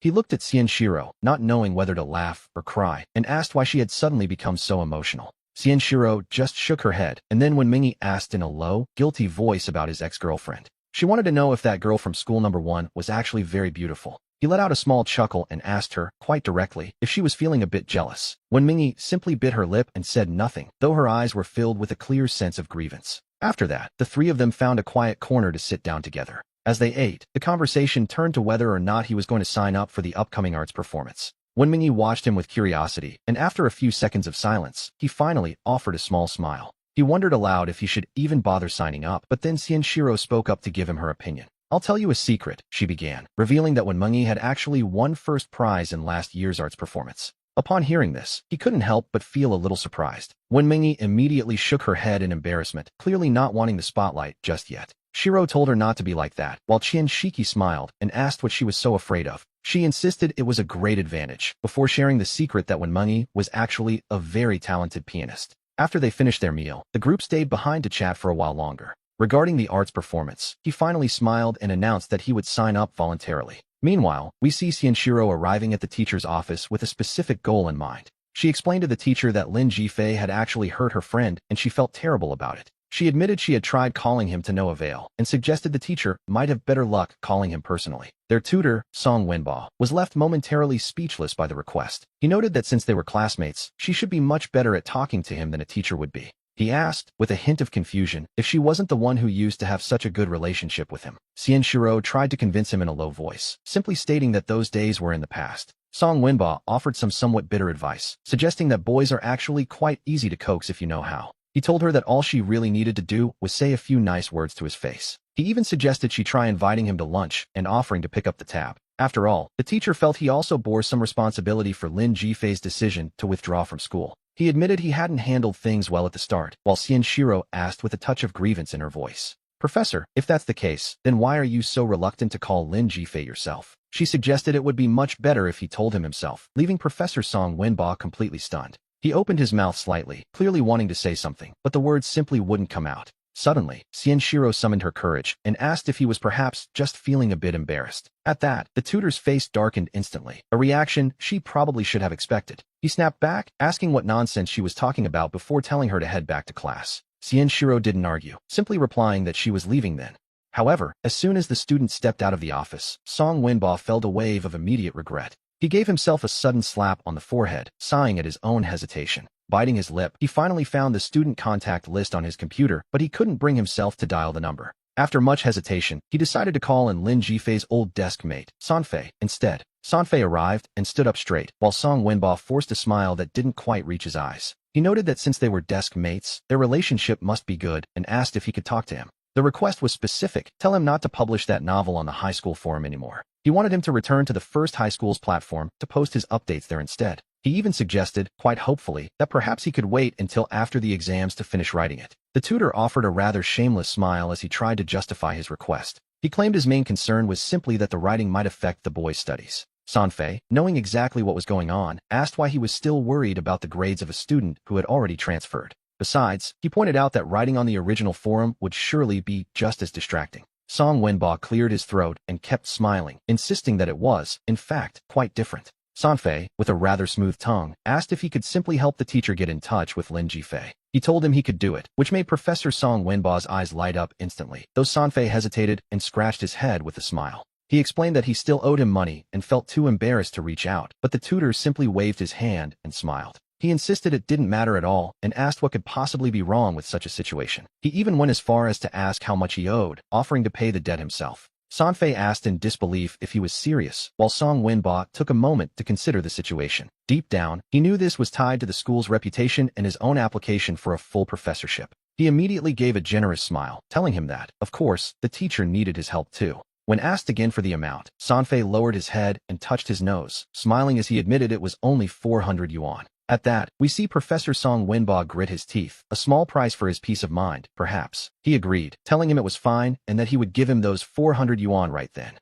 His only condition was for Sanfei to talk to Lin Jifei and suggest waiting until after the exams to finish the novel. Even though Lin Jifei had changed schools, the tutor claimed that as a teacher, he was still worried about the boy's academic progress. After all, as he put it, this was a crucial stage in the development of the young man's life. Sanfei struggled to hold back a laugh, saying he could try, though he couldn't guarantee any specific results. He suggested it might be better to forget it and just pay him back whenever he actually had the money. But the tutor was determined, pulling out his phone with a decisive smile. He urged him to scan his code, insisting that he just needed help persuading the boy. He told him he wouldn't make him pay it back, provided he tried to convince him with total sincerity. He maintained, quite firmly, that the writing was simply affecting the boy's studies far too much. Sanfei gave a flattering smile, insisting that he really didn't need the professor to pay him back. But Professor Song Wenba simply smiled, maintaining that a teacher always keeps his word. Sanfei agreed to try, and just like that, the 400 yuan were transferred to him immediately. He then told the professor that he would head back to class for the time being. He promised to reach out once Lin Jifei responded, and the tutor sent him on his way. The moment Sanfei stepped out of the office, he immediately sent a message to Lin Jifei. He was laughing, noting how they were transferring money like crazy. He told him it was hard to believe, describing them as good people, yet somehow not good at all. He repeated the irony of their nature before explaining that the tutor wanted him to persuade Lin Jifei to stop writing the novel. It seemed Professor Song Wenba was truly anxious, a realization that made the corner of Lin Jifei's mouth curl into a slight smile. He decided he simply had to update a new chapter that night, if only to celebrate the occasion. Later that evening, while everyone else was busy studying for the four-school joint exam, we find a different scene at home. Instead of reviewing his notes, Lin Jifei was busy researching how to register an online store. He remembered that in a few years, the e-commerce wave would change everything. He knew that opening a shop now wouldn't exactly be like getting the very first piece of the pie. But even if it was the second or third slice, it was still well before the true online shopping boom. His plan was to enter the market before the wave could fully impact the traditional economy. As for the products, he wasn't looking to build a long-term brand, but rather to make a significant profit in the short term. So he chose a very niche and often overlooked industry, the sale of succubus-style lingerie. Of course, since he was still a student, he knew he would have to be quite discreet about it. Fortunately, he had turned 18 just last month. This meant he finally met the identification requirements needed to open his own online shop. Suddenly, a message from Sanfei popped up and, well, let's just say his reaction was a bit colorful. He asked Lin Jifei if his account had been hacked, laughing at the sheer absurdity of the situation. The idea that he was planning to open a store to sell such items seemed completely impossible to him. He was certain it was a hacker because in Sanfei's mind, Lin Jifei was a serious science student through and through. No matter what, it would never occur to him that his friend would be sending photos of succubus-style lingerie. The most exaggerated part, in his view, was the claim that he actually intended to sell them. To be honest, even Lin Jifei knew that, at this moment, his plan didn't seem to make much sense to anyone else. But he had realized that this specific niche was actually a very clever choice for his goals. It wasn't until 10:30 that night that he finally finished adjusting all the product samples. After uploading the photos, he took a quick look at his exam notes and finally drifted off to sleep. The next morning, we find him arriving at the classroom early to prepare for the day. Not long after, the exam supervisor arrived to take charge of the room. Suddenly, Lu Zian turned to him with a smile, asking how he felt about his Chinese exam. He replied that if all went well, he should be first in the grade, earning an impressed thumb up in return. However, almost as soon as those confident words had left his mouth, the atmosphere changed. A familiar, sharp voice echoed through the room, repeating his claim of being first in the grade. The voice warned him not to get caught cheating, and when he looked up, he was completely stunned. The supervisor turned out to be Lu Qian, the director of studies from the first high school. And then it clicked for him. It seemed the joint exam between the four schools was cross-supervised by teachers from each institution. The instruction was clear. Everyone was to put their books away and gather all their review materials immediately. She warned the room that if she caught anyone copying or cheating, she would confiscate their exam on the spot. She wasn't sure how the second high school handled things, but at Izong, cheating meant an immediate notification to the parents. After making that stern announcement, Lu Qian made sure to fix her gaze directly on him for a long, pointed moment. Once he received the exam paper, he wasted no time and immediately began to write. In what felt like the blink of an eye, more than an hour had already passed. With a calm expression, he raised his hand to ask the teacher if he could turn in his exam early. He offered a slight, confident smile as he waited for a response to his request. We see him glance up at the wall clock in the classroom to check the remaining time. There were still 45 minutes left before the scheduled end of the examination period. He felt there was simply no need to keep wasting his time sitting there when the work was already done. Then, Professor Lu Qian from the other school smiled and remarked that it was still far too early to leave. He remembered that while the Gaokao rules are strict, he ultimately managed to hand in his paper 30 minutes before the bell. The director of discipline, Lu Qian, collected his exam and even pulled him aside to have a private word. Lu Qian frowned, asking him directly if he was the one who had written that novel on the Izong forum. She admitted she had no idea he possessed such talent, wondering why he had never shown it before. He smiled faintly and mentioned he'd heard that the leaders at the Education Bureau had even praised his work. He suggested she remind those leaders that he was now a student at the second high school, not hers. Upon hearing that bit of irony, Lu Qian's face darkened immediately, which told us everything we needed to know. She snapped at him, asking if he really thought so highly of himself just because of a few words of praise. She reminded him that the only thing that mattered for the Gaokao was studying, and yet he only seemed to do unnecessary things. It was a waste of time, in her view. He simply listened and slowly replied with a string of polite agreements. He told her that everything the director said was absolutely correct, though we can guess he didn't quite mean it. Since there was nothing else to discuss, he decided to head out, hoping to get back in time to write 2 more chapters. After all, he mused, those leaders at the Education Bureau might still be waiting for his next update. Lu Qian was absolutely furious. He had really managed to poke at a very sore spot with that remark. As soon as she saw him leave, she pulled out her phone and fired off a message to the Izong class head, Song Wenba. She told him she was being driven to total exasperation by his student and his difficult attitude. She complained that the boy thought he was incredible just because he wrote some mediocre novel. She urged Song Wenba to take care of the situation, but he replied that he had already given it some thought. Since the boy refused to delete the story, Song Wenba asked Lu Qian what had happened to make her so upset. After asking her several times what was wrong, he suggested they organize a school-wide literary competition to settle things. With so many students at Izong, he argued, it was impossible that not a single one could surpass him. Once someone appeared who could write better than he did, the whole matter would be resolved naturally. Lu Qian's eyes lit up at the suggestion. To her, this seemed like a truly excellent idea. She decided to suggest it to the principal later, and we have to admit, Izong certainly moves fast when they want to.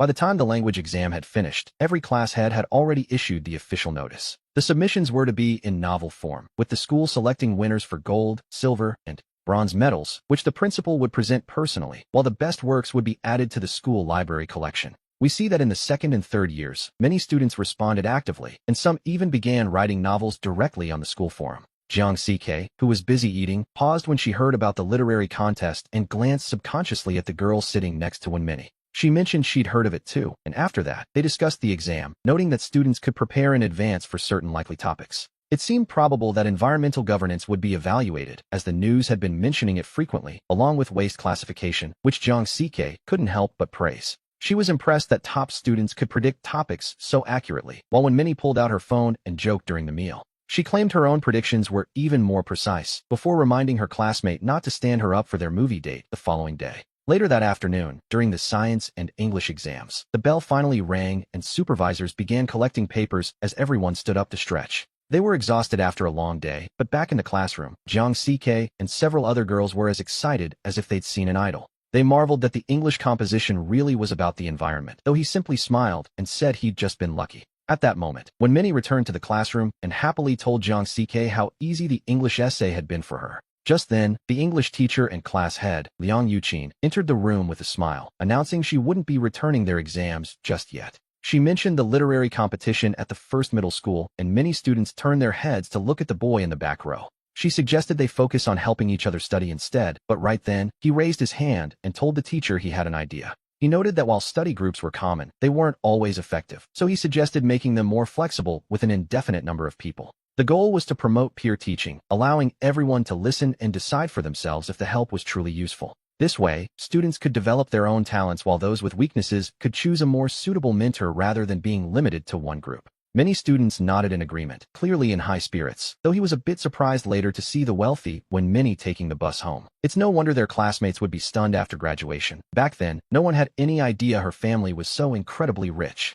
By Saturday morning, he was preparing for his 2 o'clock date at Wanda Plaza, even buying 2 milk teas and an exquisite bracelet as a gift. After a short wait, he saw a familiar figure appearing in the distance, the young heiress, Wenmini, wearing a white dress and carrying a small white bag. Standing at 163 centimeters and wearing high heels, she looked remarkably elegant, even though she hadn't yet learned to use makeup or traded in her glasses. We can already see the beginnings of a true beauty. It was the first time he had seen the wealthy Wenmini out of her school uniform, and she shyly whispered, "Do I look okay?" She nervously fidgeted with her fingers, but he just chuckled and offered her the milk tea and a gift, insisting she take the box he had prepared for her. He placed it directly into her hand with a smile, telling her to see if she liked it or if they needed to exchange it, and when Minnie cautiously opened the box, her mouth dropping open instantly. He offered to help her put it on, and before she could even react, she found the bracelet already encircling her wrist. Finally, he took her hand and led her into the mall. It was clearly the first time when Minnie had ever held a boy's hand, and she seemed a bit overwhelmed by the sudden intimacy.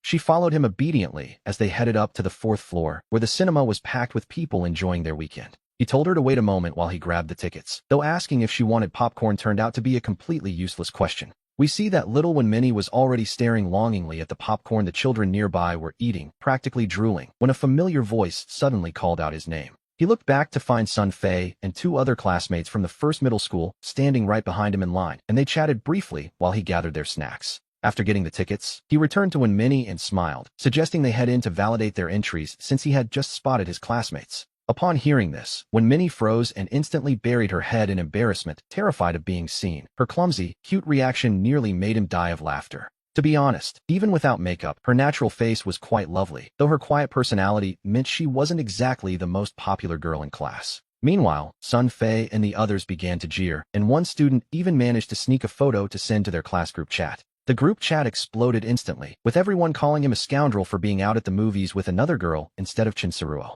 The rumors began to fly at lightning speed, as classmates speculated wildly about who this mysterious girl could be and what it meant for his reputation. The boy who had taken her to the mall could clearly see that things were becoming complicated, even if he tried to ignore the chatter. Even though he and Wenmini were tucked away in a quiet corner of the theater, the atmosphere felt charged with a new kind of energy. As they settled in, he leaned toward her ear and asked her in a soft, low voice, "Is this the first time you've ever gone to the movies with a boy?" When Minnie nodded, looking a bit dazed, and then focused her attention back on the popcorn. It was truly delicious, and he found himself genuinely amused by her adorable clumsiness. He asked her why no one had invited her out before, or if perhaps her family simply didn't allow it. When Minnie hesitated for a moment, her lips moving as she prepared to give him an answer, she admitted they didn't let her, which led him to realize she must have snuck out today. When Minnie nodded her head quickly, looking very much like a little chicken pecking at rice. She even went so far as to make a shushing gesture, as if they were sharing a great secret. He then asked if that meant she absolutely had to be back home in time for dinner tonight. When Minnie seemed stunned by the question, nodding as if that were the most obvious thing in the world. Suddenly, she made a defensive movement, covering her chest with both hands while staring at him intently. He burst out laughing, explaining he only meant to ask if she'd eat out before heading back or dine at home. He certainly wasn't asking her about staying out late into the night, perished the thought. It was then that when Minnie realized she had completely misunderstood his intentions. Instantly, her ears turned a soft shade of red, and she gave a quiet, embarrassed nod. He found her to be incredibly cute, but he noted it was good that she knew how to protect herself. At the very least, it meant she wouldn't be easily fooled by any random boy who came along. The movie ended at 5:30, and after saying goodbye to Wenmini, he didn't head straight home. Instead, he sent a message to Sun Fei, suggesting they grab a bite to eat nearby. With a smile, he told himself he hadn't actually offended anyone with his recent actions. All he really wanted was to find someone who would actually buy things from his online store. He told himself it was all for the sake of his shop, so that his sales could finally start to climb. After that, he took the time to clearly explain the division of labor and how the entire operation would work. And just like that, in the blink of an eye, the weekend break was over and done with. We see that Sun Fei is certainly a man of action, moving with impressive speed. Right from the start, he managed to gather a group of more than 30 people. Our protagonist was kept busy from 3 in the afternoon until 7 at night, ending up so exhausted he felt dizzy. Just as he was about to finally take a rest, he suddenly discovered that the class group chat was absolutely exploding. Their tutor, Liang Yuding, had sent out a message addressed to all the students. It seemed that Zen Jansen's grandmother had been hospitalized following a cerebral hemorrhage. To make matters worse, his father had also been in a car accident just the previous week. They were going through a difficult time, and the teacher hoped everyone could lend Zen Jansen a helping hand. Next week, the teacher and the class representative planned to go to the hospital together. They were going to visit the grandmother, and while he was stunned at first, a brilliant idea suddenly made him smile. He reminded himself that it is always better to teach a man to fish than to simply give him the fish. He knew that simple donations might not amount to much in the long run. However, by helping him with his work, the boy could actually earn a decent amount of money. And so, he reached out to the tutor to ask for the young man's phone number. He called him to learn more about his family's situation and, while he was at it, explained how he could earn some cash. Once he understood the plan, the other boy was completely convinced and immediately wanted to do business with him. By the following morning, the entire school was buzzing with talk about the upcoming joint exams between the 4 schools. Just after he finished his lunch at noon, someone suddenly gave him a sharp tap on the shoulder. He looked up and saw his language teacher, Luo Bengexuan, standing right there at the classroom door. The teacher, Luo Bengexuan, gave him a knowing smile and began to speak. She asked him what was going on, though her tone suggested she already knew the answer. She told him he had done quite well, noting that in the entire number 2 high school, there were only 2 perfect scores on the essays. One of those perfect scores belonged to him, and he had managed to secure 4th place overall in the language department. Our protagonist's eyes lit up at the news, and he couldn't help but think how great that sounded. However, a small worry crossed his mind about not taking the absolute first place in the whole school. After all, he had been quite bold before, telling the teacher not to even bother paying attention to him during class.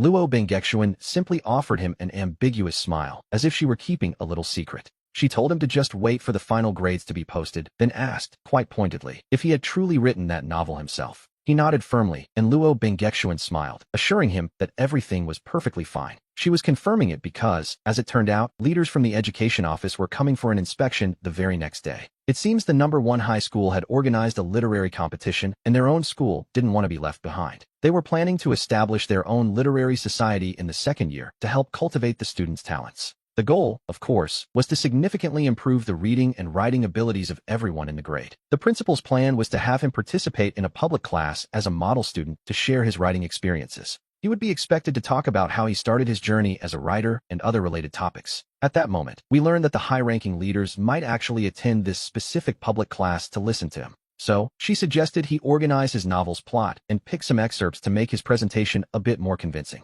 As we returned to the classroom, Jian Shiki looked up with curiosity and asked what the teacher could possibly want with him. He offered a slight smile and replied that it was nothing, simply that the teacher didn't want anything specific from him. The questions kept coming, as everyone was dying to know what had been discussed during that private meeting. In an instant, his classmates gathered around in excitement, buzzing with the news that the school had 2 perfect essay scores, and he held one of them. Everyone looked at him with envious eyes, and then someone brought up Lin Jifei and the latest news. They asked if he had seen the recent literary creation contest hosted by the #1 high school. It was honestly hilarious to them, as the school had organized a popularity vote that was going quite unexpectedly. His classmate, Gui Yance, couldn't contain his laughter as he explained that the person in first place was actually him. To be precise, his novel had the highest number of votes, directly surpassing the second place, in fact, beating the sum of 2nd through 10th place combined. They didn't have nearly as many votes as he did. Meanwhile, at the #1 high school, Vice Principal Guibua was fuming in his office. He shouted at Sun Gembo over the phone, asking if he had seen the absolute disaster currently unfolding on the internet. Even if you added all the other scores together, they still didn't reach the heights of that one particular student. It was, in his eyes, simply scandalous. The tutor, Sun Gembo, opened the webpage to take a look for himself. He was left utterly dumbfounded, seeing that the next 9 rankings combined couldn't even compare to the vote count of the first place. Tutor Sun Gembo said nervously that it couldn't be right, insisting there must be some mistake. He argued that the list was definitely inaccurate and that the whole situation made no sense whatsoever. He pointed out that Lin Jifei had already withdrawn from the school and didn't meet the rules, so the data had no reference value. Vice Principal Guibua sneered, asking Old Sun if he was truly that stupid or if he was just pretending to be. He demanded to know if the rules even mattered when the boy's following was growing so rapidly. He wanted to see a work that could actually compete with Lin Jifei's novel, and he wanted to see it immediately. He demanded that the first place ranking be removed immediately, leaving Tutor Sun Gembo to take a very deep breath. Suddenly, a spark of an idea came to him, and he told the vice principal to wait just a moment. He suggested that they find a professor to write something, which would surely allow them to snatch back that first place spot. Vice Principal Guibua hesitated for a second, questioning the ethics of having a professor do the writing. Sun Gembo simply smiled, reminding him that Professor Liu had already published a book in the past. He insisted there would be no issue, but Vice Principal Guibua shook his head and firmly said no. He felt that such a move was clearly cheating and unacceptable, but Sun Gembo's smile didn't fade. He clarified that the professor wouldn't write it personally, but would instead provide one-on-one tutoring to supervise a student's work. The vice principal waved his hand dismissively, telling him to just forget it, as we returned to the top student in the class. Ranking 3rd in the entire grade, it was no surprise that he was considered a true academic tyrant of high school #1. He had claimed the top spot the moment he arrived, and while everyone looked on with envy, his English report card was revealed. The teachers would be bringing the grades for each subject to class, but the tutor had a little surprise in store. She announced that the first place in the entire grade for Chinese language was in their very own classroom, which set the students buzzing. Jian Shiki looked back expectantly, but Lin Jifei raised her hand and modestly claimed she was only in 4th place. However, a second later, Tutor Liang Yuding smiled and corrected her, confirming that she was indeed the one. In an instant, every single classmate turned their heads to stare at Lin Jifei in disbelief. They were confused, wondering why she had claimed to be 4th in the grade just moments before. Several of the students had clearly heard her earlier statement and were now quite puzzled by the contradiction. At that moment, Tutor Liang Yuding looked genuinely surprised by the confusion spreading through the room. She asked who could have possibly said she was 4th, while a student explained that the Chinese teacher had seemingly mentioned it earlier. Tutor Liang Yuding corrected the misunderstanding immediately. She confirmed that Lin Jifei was indeed 1st in the entire grade, prompting a thunderous round of applause from the class. Even when Mingyi looked at her with a sense of genuine admiration, Lin Jifei simply touched her face and smiled, telling herself it was just luck. After all, she couldn't exactly admit this was her second time living through it. Tutor Liang Yuding smiled and noted that the Chinese language professor would be arriving shortly to begin the lesson. She planned to speak to the entire class about Lin Jifei's perfect score composition. Meanwhile, over at high school #1, we see the Chinese language professor distributing the graded exams. The students began discussing their results, amazed that one of them had managed to score 53 points on the composition. The professor suddenly let out a heavy sigh, admitting she truly didn't know what to say about the overall performance on this exam. The composition topic had been given to them well in advance, which should have made things easier. And yet, the results were disappointing, with many students still only scoring 45 or 48 points. Suddenly, the professor turned her attention toward Sanfei to ask him about his own composition. When asked how he had done, Sanfei lowered his head awkwardly and stammered that he hadn't performed well at all. The professor lamented what a waste it was, considering he used to be Lin Jifei's desk mate. Sanfei tried to explain that Lin Jifei wasn't particularly good at the Chinese language subjects either. The language professor, Lu Yun, responded to this with a very calm expression. She noted that while there was normally no need to track a student after they transferred, Lin Jifei was proving to be an exception. In this four-school joint exam, Lin Jifei had taken 4th place in language, and her composition had earned a perfect score. As the professor finished speaking, Sanfei was left standing there with his mouth wide open in shock. He asked if the professor was serious, as he distinctly remembered that Lin Jifei used to struggle with her language studies. He wondered if she had somehow become invincible simply by moving to the second high school. The language professor, Lu Yun, rolled her eyes and smiled, suggesting that she was likely working much harder there than she ever did here. Sanfei didn't know whether to laugh or cry at the mention of her working hard. To be honest, that wasn't it at all. In reality, she was busy working like a madwoman, managing groups and selling magical items online. And on top of all that, she was even finding time to go out to the movies with her classmates. When the bell finally rang for the last class, we see the score rankings posted prominently in the hallway. Jian Shiki and Wen Mingyi were standing right there, looking over the results together. Jian Shiki noted with pure amazement that she had taken 1st place in language for the entire grade, and 3rd in both math and English. She pointed out, with a hint of envy, that while her science scores were a bit low, her total score still put her in 10th place overall. She mused that it would be truly incredible if she could just manage to bring those science grades up a little higher. We should remember that in her previous life, language was her weakness, while science and math were her greatest strengths. English was always somewhere in the middle, but subjects like chemistry and biology require a massive amount of memorization.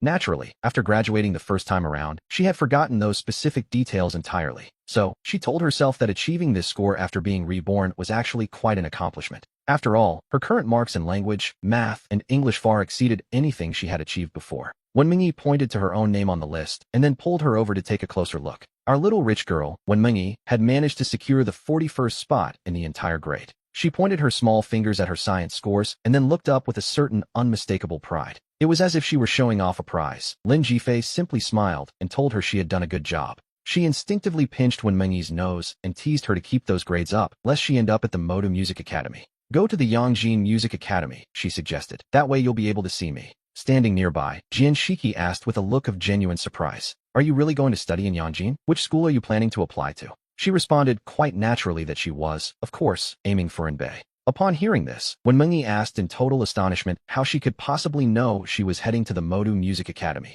Thanks to the memories of her previous life, she remembered clearly that our little rich girl had attended Modu, which is, to be fair, one of the best art academies in the country. But as someone who had been reborn, she felt she had to set her sights on the very best universities the nation had to offer. Whether it was the prestige of the degree, the social circles, or her future career, the opportunities there were on a completely different level. Besides, at this moment, the one thing she felt most confident about was the Gaokao exam. She knew that once the Gaokao was over, she would lose that particular advantage. During these college years, she could rely on her knowledge of the future to start a business. She realized that once these years passed, the difficulty of changing her life would multiply 1,000 times, making every single day vital. Originally, she thought writing novels would be her most reliable path forward. After all, she knew which works would become hits, but memory alone isn't always enough to perfectly replicate a classic, a sobering thought, really. However, with the funding from her wealthy friend, she discovered that e-commerce might actually be a much easier shortcut to success. The following morning, as soon as she arrived at school, she received a call from her language professor, Luo Bengexuan, asking her to come to the office. She hurried back to the classroom to drop off her backpack, only to be surprised by yet another breakfast waiting on her desk. Just then, Shun Xingyue ran over with a smile and asked why she was still buying her own food when she had already bought this for her. Then, she leaned in close to her ear with a mischievous grin. She whispered the words, magical underwear, let out a soft sigh, and then simply returned to her seat. Yesterday, she happened to see Zhun Yinsong packing up an express delivery. She privately asked a friend in logistics about it, never expecting to discover that so much had happened without her knowing. She let out an amused laugh and told her not to say another word. Shun Xingyue approached happily and took away her breakfast, insisting she eat hers instead and not give it to Wen Mingyi. Otherwise, she threatened, she would tell everyone her little secret. She frowned slightly and joked, asking if she was actually being threatened. Shun Xingyue responded with a pleading tone, saying she only wanted her to eat the breakfast she had bought. She knew that last time, she had given it to Wen Mingyi on purpose. She was also well aware that they had gone to the movies together on Saturday. She asked what made her any worse than the other girl, and why she wouldn't just give her a chance. She had always had a soft spot for the smart ones, and after the four-school joint exam, her interest in her had only grown. Even though she was her elementary school classmate, they knew each other well. She had even gone out with her back in elementary school, but to her, that didn't seem to matter at all. In any case, she felt she was a person who simply couldn't be found elsewhere. She asked once more why she wouldn't just give her a single chance. Shun Xingyue replied in that same pleading tone, reminding her that she wasn't just an old classmate. She insisted that she didn't like herself this way, repeating that she wasn't just a girl from her childhood. She kept emphasizing that she wasn't just some former elementary school classmate. It seemed she really wanted to move past that old label once and for all. Then, changing the subject, she asked where Lin Jifei had gone. He raised his hand and said, "Here, teacher." "Boy, are you pulling my leg?" the teacher asked in disbelief. Language, math, and English, all his subjects had such high marks, yet his combined science score wasn't good at all. The room fell quiet, and the physics teacher took the exams and began to explain them. One could tell immediately that he was a very efficient teacher. No time was wasted here. During the second class, we see several officials inspecting the school grounds. At that moment, the leader approached the door of our class and asked a question. "Is the transfer student from school number 1 you mentioned earlier in this class?" Then, the head of the academic department, Lu Xiaoping, stepped forward with a smile. He greeted the physics teacher and called out, "Is Lin Jifei here?" "Come out for a moment," he said, and Lin Jifei stood up instantly. Naturally, all of his classmates turned to stare at him as he moved. He walked slowly out of the classroom and then gave the teachers a polite nod. "Good morning, teachers," he said, and Lu Xiaoping told him, "Don't be nervous. This is the school's director Sandio. Are you with the provincial education office? And these are the leaders and teachers from the education bureau." Director Sandio smiled and asked, "You're the author who wrote that novel and left school on the number 1 forum, right?" Not bad at all. I heard you transferred from school number 1, so you must know both schools well. And your grades are also quite good, aren't they?" the director continued. "It seems that's the reason," Lu Xiaoping, the head of the academic department, replied quickly to the group. "This boy has a bit of a history with his school. He has a strong temperament, but his grades are undeniably excellent. He was even ranked among the top 10 in his class back at school number 1. And now, here at school number 2, he's maintained that top 10 ranking in the joint exams across all 4 schools." Director Sandio smiled at the group and remarked, "I'm sure many of you might disagree with what I'm about to ask. I simply want to ask you, what do you think is the biggest difference between school number 1 and school number 2? In your opinion, which one offers a better environment for studying?" The question hung in the air, and we see Lu Xiaoping, the head of the academic department, freeze in his tracks. To be honest, the question was far too sudden for anyone's comfort. He looked at the boy with a hint of nervousness, and after a brief pause, Lin Jifei finally spoke up. "I think the academic pressure at school number 1 is higher," he began, "but I personally prefer school number 2. Upon hearing this, Lu Xiaoping couldn't help but break into a wide, beaming smile. "Oh, and could you be more specific about why you prefer school number 2? The director followed up. "When I was at school number 1, I felt like I wasn't studying for myself, but for the school and for my parents. It was all about the so-called duty of not letting my parents down." Deep down, he felt that this mindset puts immense pressure on students and carries a heavy sense of resentment. He recalled how his class tutor and the department head at the old school would repeat the same thing over and over. "You must not fail to meet your parents' expectations," they would tell him. "You must realize that the most important thing in your life right now is your studies. Think about how hard your parents worked just to send you to a place like school number 1. How could you not succeed? You absolutely must reward your parents for their sacrifice. I believe that filial piety is important," he continued, "and rewarding one's parents is certainly very important as well. But pushing this concept excessively onto students is actually harmful to the ideological growth of young people." He felt they were studying for everyone but themselves, whereas at school number 2, things were quite different. At school number 1, we had free time during PE class, but many people still went back to the classroom to study alone. As a result, the physical health and overall fitness of the students were significantly worse. When I arrived at school number 2, I actually had to run 800 meters during our physical education class. And after the run, everyone would actually play or take a moment to rest. The study atmosphere didn't seem as suffocating as the first school, favoring a method that balanced hard work with necessary rest. In his view, the educational philosophy at school number 2 was fundamentally different from what he had experienced before. While school number 1 might have a slight edge in test scores, he believed that in terms of moral, intellectual, and physical development, including life after graduation, the students from school number 2 might actually turn out to be more well-rounded. "Professor, I haven't been at school number 2 for very long," he added modestly. "This is just my personal opinion." We see the leaders from the education office nodding thoughtfully after hearing his words. They were impressed. It was no wonder this boy was capable of writing successful novels. His logic, his theories, and even his choice of words were remarkably rigorous for someone his age. The leader joked with the head of the department, saying that if the questions hadn't been so sudden, he'd think they had rehearsed this. The boy had explained the advantages and disadvantages of both schools with surprising clarity. Lu Xiaoping, the department head, replied with a smile that such a thing would have been absolutely impossible. He noted that Lin Jifei is simply outstanding, possessing a mindset far more mature than that of the average student. His essay had even earned a rare perfect score in the joint exams, proving his exceptional ability to express himself. The head of the academic department, Lu Xiaoping, patted the boy's shoulder with a look of pure satisfaction. And suddenly, the impression everyone had of Lin Jifei improved significantly. He was simply too good at speaking. He praised school number 2 so subtly that it didn't even feel like flattery. At the end, he had even added that he hadn't been there for very long. It was a small touch, but it made the leaders feel very comfortable with his assessment. It didn't sound like one-sided praise, and just then, another leader from the education office spoke up. He mentioned that, by the way, there was one more thing to consider. The province was planning to select one institution to be the key provincial model school. The evaluation criteria included, of course, the learning environment itself. They would look at university admission rates, the quality of the faculty, and every other aspect of the school. As things stood, school number 1 seemed to fit the requirements for this model school more closely. The leader then asked him directly, if he had to vote, which school would he choose? Lin Jifei deliberately scratched his head, pretending to find the answer quite difficult. He told the professor that he would simply tell them the truth. He had to consider where he was currently enrolled. Naturally, he hoped his own school would be chosen, so he cast his vote for school number 2. The professors all laughed happily at that. After all, everyone wants their alma mater to be the one selected. In that moment, he gathered his courage and asked if he could take a photo with all of them. He jokingly claimed to be a vain person who wanted to brag to others that the leaders had spoken with him. And right then, the various leaders from the education office found themselves quite amused. They were completely won over by his honest and charming statement. The leaders couldn't help but chuckle, noting that this boy was quite interesting, even if they didn't consider themselves celebrities worth bragging about. Lin Jifei explained, perhaps a bit awkwardly, that being a leader in the education office was actually a very impressive feat in his eyes. As they looked at the young man, the officials found his perspective and his personality to be genuinely refreshing. Since he was praising them like movie stars, they laughed and agreed that taking a photo together would be perfectly fine. One of them added, almost as an afterthought, that his novel wasn't badly written at all. He encouraged the boy to keep his spirits up and work hard to become a truly great writer in the future. And so, Lin Jifei quickly snapped a photo or two with the distinguished leaders. He immediately took the opportunity to post the pictures to his circle of friends, as one does, of course. It was a great moment. The education office leaders had praised him and even asked for his opinion on which school was better.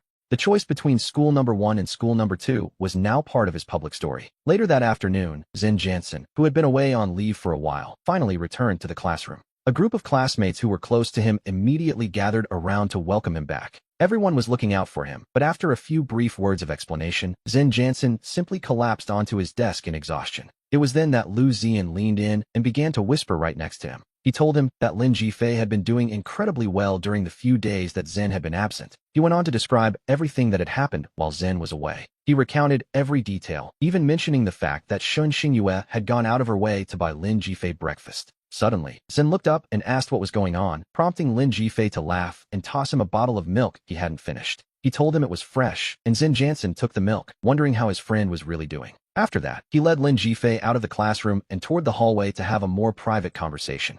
This sudden display of friendship left the surrounding students completely dumbfounded. Since when, they wondered, had the relationship between these two become so incredibly good? Jansiki couldn't help but gossip, asking Wenminji if the two of them weren't supposed to be fighting. How was it possible that they were suddenly chatting together as if nothing had happened? Wenminji simply shook his head in a daze, just as confused as everyone else. Even Shin Xingyue was stunned to see them talking and laughing together, a rare sight indeed. We see that the current strategy is working quite well, as many real customers have started coming in. He noted that just yesterday, they had managed to sell 36 orders. After chatting for a while about the current situation of the shop, the conversation turned personal. He gave his friend a playful slap on the shoulder and jokingly asked why he didn't hurry up and pursue Shin Xingyue. Otherwise, he complained, she would just keep bothering him all the time. Shin Yinsong forced a dry smile and admitted that it wasn't for a lack of wanting to. He pointed out that he had already tried every method imaginable, to no avail. Deep down, he felt that she still preferred someone exactly like his friend. After all, who wouldn't want someone intelligent with such impressive academic grades? Lin Jifei smiled slightly and suggested that if he improved his scores to beat hers, things might change. Perhaps then she would be the one chasing him, though Shin Yinsong didn't even dare to imagine it.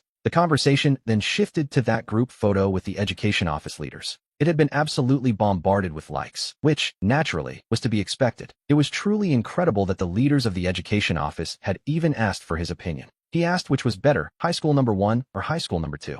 It's no surprise that it's you. You're still the most unique person in high school number 2. Even Sanfei sent a separate message, saying he had just seen the post while he was eating. He suspected it was done on purpose, so he helped out by taking a screenshot and sharing it with his own circle. What a good friend. Just then, Yanziki, the arts committee member, approached and asked Wenminji, if he remembered the last time the teacher spoke about the upcoming arts and literature presentation. She asked if he was going to sign up, but when Minji simply shook his head cautiously, he continued eating with his head down, clearly trying to avoid the spotlight. Yanziki hesitated for a moment before noting that his last performance had been truly excellent. She felt that he was the very best their class had to offer for such an event. It would be a great loss if he didn't participate, and she asked if he didn't want to show off his skills in front of Lin Jifei. Upon hearing this, when Minji's cheeks turned bright red with embarrassment, which was quite a reaction, Lin Jifei chuckled and told him it was fine, as it was entirely up to him whether he wanted to participate or not. No one could force him, but at that moment, Yanziki leaned in and whispered something directly into Minji's ear. After a moment, when Minji bit his lip and responded in a very soft voice, he agreed, saying that he would participate after all. Yanziki clapped her hands happily, laughing and saying that his decision was absolutely wonderful. Then she turned to Lin Jifei and asked what he thought, pointing out that even when Minji was participating, she reminded him that since this was their final year of high school, it was their last real chance. He realized then that this arts committee member was truly gifted at the art of persuasion. We still don't know exactly what she whispered to our little vice monitor, but whatever it was, it worked. She actually managed to convince the other person. Lin Jifei finally responded, telling her that they would just have to wait and see. He added that if no one else in the class signed up by the deadline, he might consider going. Yanziki, the arts committee member, simply smiled at his response. She told him she didn't mind the hesitation and would consider him registered anyway. He wondered what his talent should be, his lips curling into a slight smile as he looked at Minji. He noticed that the poor girl was looking back at him with a mix of curiosity and expectation. That was when he decided on magic. Meanwhile, over at High School No. 1's cafeteria, several teachers were having lunch and discussing whether they remembered Lin Jifei from their old class. Word had reached them that he was doing incredibly well now at High School No. 2. Apparently, even the leaders of the Education Bureau had taken group photos with him. The teacher of Class 2, Sun Wenba, wondered if the boy had powerful family connections. Teacher Zen, sitting beside him, smiled and asked what he meant by that. He mentioned that he had also seen the news on a student's social media feed. After that, the Class 2 teacher, Sun Wenba, took a look at the post for himself. Sun Wenba was left utterly speechless, admitting that he truly had no idea about any of this. He had never heard that the boy's family had that kind of influence or relationships. Suddenly, he felt a heavy sinking sensation deep in his heart. He began to worry if this would cause trouble, becoming quite nervous all of a sudden. Teacher Zen, could you please forward that photo to me? He asked urgently. And with that, Teacher Sun Wenba hurried away as quickly as his legs could carry him. As he left the dining hall, the few teachers remaining behind couldn't resist a bit of gossip and joking. They had heard that Lin Jifei had resigned from the school specifically after an argument with him. If the boy truly had powerful connections, Sun Wenba's position as a tenured teacher might be at risk. Applying for those spots was difficult, and they wondered if he knew the truth about the student he'd fought with. They whispered among themselves, wondering what exactly had happened to cause such a stir. The school had high hopes of being selected as a Model Key high school, after all. Sun Wenba took a deep breath of relief once he finally returned to the safety of his office. However, at that very moment, the telephone in the teaching office began to ring. After answering, Lu Qian felt his entire body go numb, because the principal had just called him personally. The order was strict. All seniors had to attend PE, and they weren't allowed back in the classroom during that time. What truly terrified him, though, was a tip from the Education Bureau that High School No. 2 was now outperforming them. Lu Qian was utterly shocked. He never expected a single student could nearly cause such a massive problem. If this situation actually jeopardized their status as a model school, it simply wouldn't be worth the cost. With a sudden flash of inspiration, Lu Qian found the father's phone number and dialed it immediately. Hello, am I speaking with Lin Jifei's father? He asked, trying to sound as pleasant as possible. I am the head of studies here at High School No. 1, he continued. We met last time, and I wanted to remind you that your son's records are still here at our school. He mentioned he wanted to visit to see how the boy was adjusting, and then asked for their home address. I'll bring them to your home personally, he said, claiming he was worried the transfer might affect the boy's grades and wanting to discuss the situation. He added that even though the boy had left, he was still a product of High School No. 1, after all. And so, he made arrangements to visit the house that coming weekend. We returned to the boy, who had just arrived home at that very moment. After school, he happened to overhear the phone conversation between his father and the head of studies. He smiled slightly and asked his father if he truly believed such selfless kindness still existed in this world. His father admitted it seemed strange, but noted the man insisted several times on delivering the records himself. The man had claimed he simply wanted to understand how a former student was adjusting to life at High School No. 2. While they were eating, the boy quietly pulled out his mobile phone. He handed it to his father, and Li Jinza looked at his son's social feed in complete surprise. He saw a photo with the leader of the Education Bureau and wondered if this was the real reason the head of studies was calling. The boy simply nodded in response, and after finishing his meal, he retired to his room. It was, as it turned out, the perfect time to update the content of his novel. The next day, as soon as he returned to school, he was greeted by a massive piece of gossip. Word was spreading that someone had taken the Zonda University joint exam and been admitted early, skipping the entrance exams entirely. Upon hearing this, he merely murmured a few words to himself. He felt it was better to simply study hard and face the entrance exams like everyone else. At that moment, he had just returned to the classroom and taken his seat. That was when he heard Lu Zian announce excitedly that she had some wonderful news to share. She announced she was going to Zonda University, and naturally, a huge crowd of classmates immediately gathered around her. "Didn't you participate in the joint exam as well?" she asked him, her voice dripping with curiosity. Lu Zian spoke with an air of smug satisfaction, explaining that her father had just sent her the news a moment ago. For her, it seemed the actual university entrance exam was now nothing more than a mere formality. Around her, many of their classmates couldn't help but cry out in genuine surprise. They asked how she had managed to pass, but Lu Zian simply responded with a knowing smile. She claimed the secret couldn't be revealed, letting out a little giggle while gesturing toward the boy. Lu Zian then took her seat at the front, looking quite pleased with herself as the center of attention. "What's the matter, Brainiac?" she teased him. "Are you feeling a little jealous?" She suggested they might end up at the same school, though she hadn't yet decided which major to study. He leaned in close to Lu Zian's ear and whispered a single, chilling piece of advice: call the police. He told her that if she was lucky, there might still be enough time to fix this mess. Lu Zian stared at him, utterly stunned, and asked what kind of nonsense he was talking about. She couldn't believe he was suggesting she'd been scammed. It seemed impossible to her. She reminded him that they had gone right into a computer lab inside Zonda University to take the test. Since the school had organized the whole thing, she wondered how it could possibly be fake. He simply sighed and shook his head before looking up the official number for the Zonda admissions office. Lu Zian remained defiant, pointing to a number and claiming her father had already called it. The corners of his mouth curled into a slight, knowing smile as he looked at her. He pointed out that her father had likely called the recruiters who hand out flyers on the street. That, he noted, was completely useless and insisted she check the actual university website instead. But it was still quite early, and he noted that perhaps no one would even be there to answer the phone yet. He told her to call at 9 o'clock sharp, right at that very moment. Meanwhile, in the classroom of Class 2, we see Chinshiro holding the Zonda admission list and cheering with pure joy. Out of the 200 people who had taken the exam, only 21 were admitted, and she was among them. She was so thrilled, in fact, that she invited everyone over to her house for dinner and a celebratory party. However, watching this scene unfold, Sanfei found himself feeling a bit surprised by the news. He couldn't help but wonder how someone like Chinshiro could have possibly passed the Zonda joint exam. It all felt a little strange to him, and he slowly turned his head to process what was happening. He chuckled at the coincidence, noting that a classmate of his had also been admitted but was currently in tears. Upon seeing the message, Sanfei looked up from his thoughts to face the room. At that moment, the other students were already crowding around Chinshiro, showering her with various congratulations.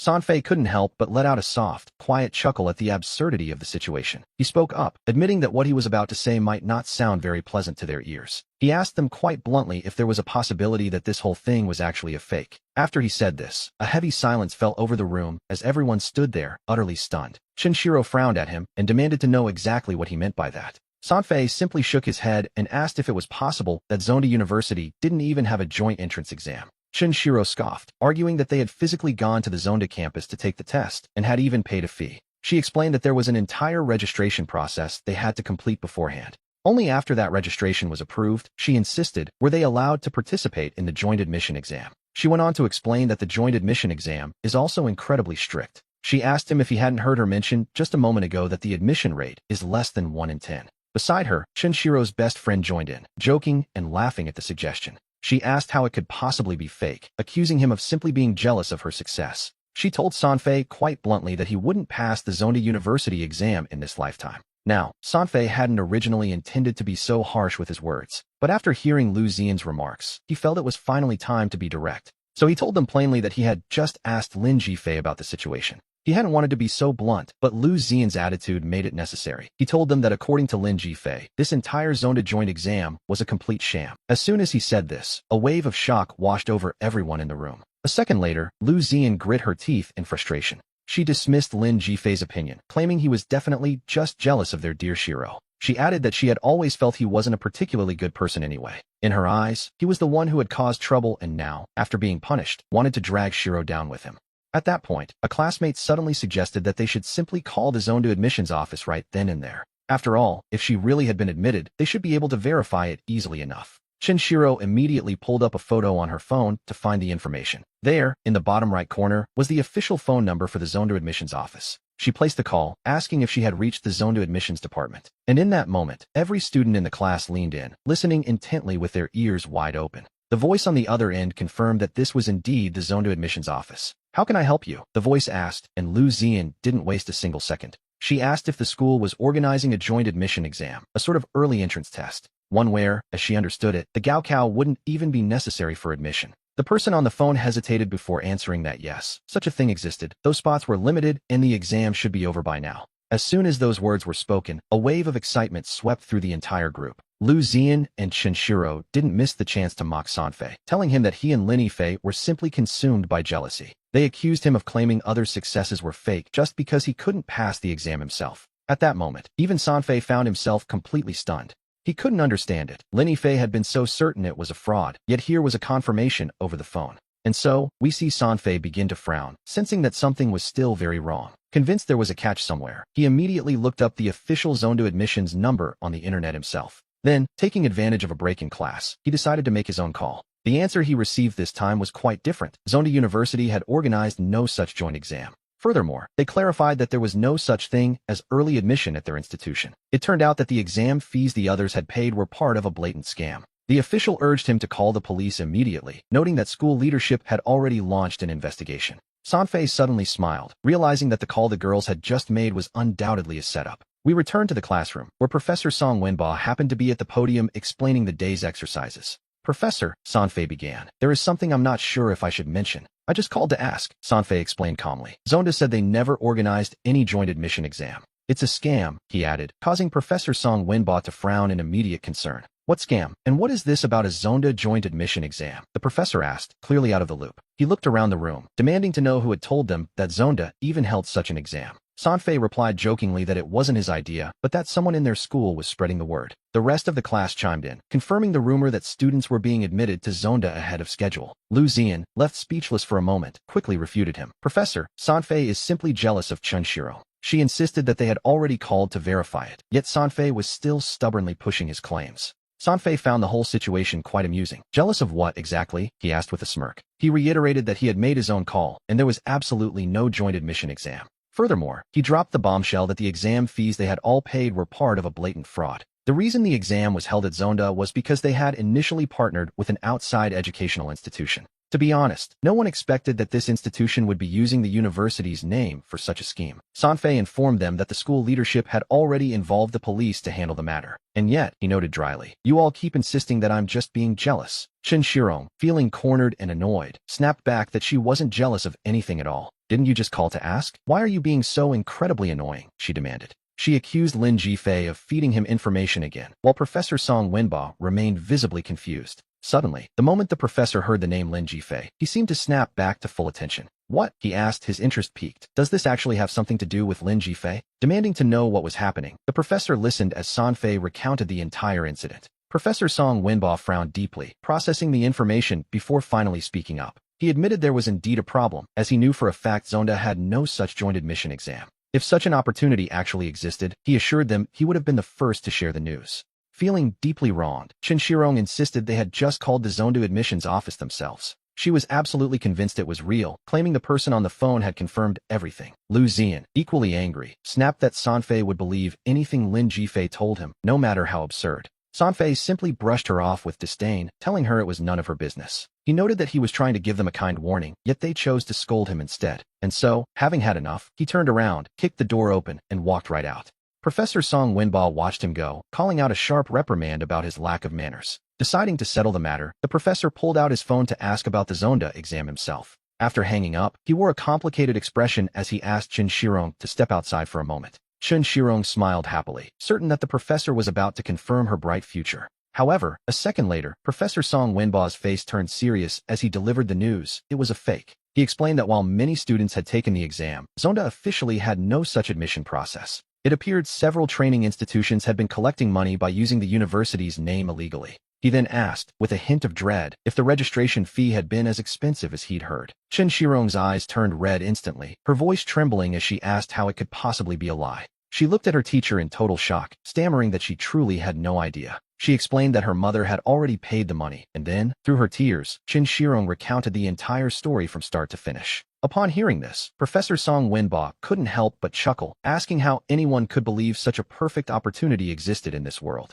Meanwhile, we returned to the second high school, where the atmosphere was shifting rapidly. At that very moment, officers from the local police station had already arrived on the school grounds. Lu Ziang confessed to everything he had done, while the teacher, Liang Yuding, called in the victims from the other classes. She arranged for the parents to go to the police station together to defend their rights and seek justice. In the end, Lu Ziang returned to the classroom with his head hanging low, not even daring to look his classmates in the eye. Just a moment ago, he had been boasting loudly, but it had all turned out to be a complete sham. Nearby, a group of girls had gathered together, whispering and sharing the latest gossip. Then, in a low voice, one mentioned that they had heard the first high school also discovered the whole thing was a fraud. At first, no one wanted to believe it, and a heated argument broke out right there in the middle of class. In that moment, he pulled out his phone and saw Sanfei's message, and to be honest, it was a massive relief. He felt much better seeing Chen Shirong return from the office in tears. She had finally realized the truth. We learned that even the school leaders would be attending the upcoming session to observe. The open class was scheduled to be recorded and filmed as it happened, adding to the pressure. He told her not to be nervous and to simply follow his lead when the time finally came. A few minutes later, as the bell rang, the language teacher, Luo Bengexuan, stood on the stage with a microphone and a smile. She announced that the theme of their open class today was how to turn reading and writing into lifelong hobbies. She noted that many people claim they simply don't enjoy reading or picking up a book. They often feel the same way about writing compositions, don't they? Which, naturally, was exactly what she intended to change. She asked if there was anyone who would raise their hand if they truly enjoyed reading.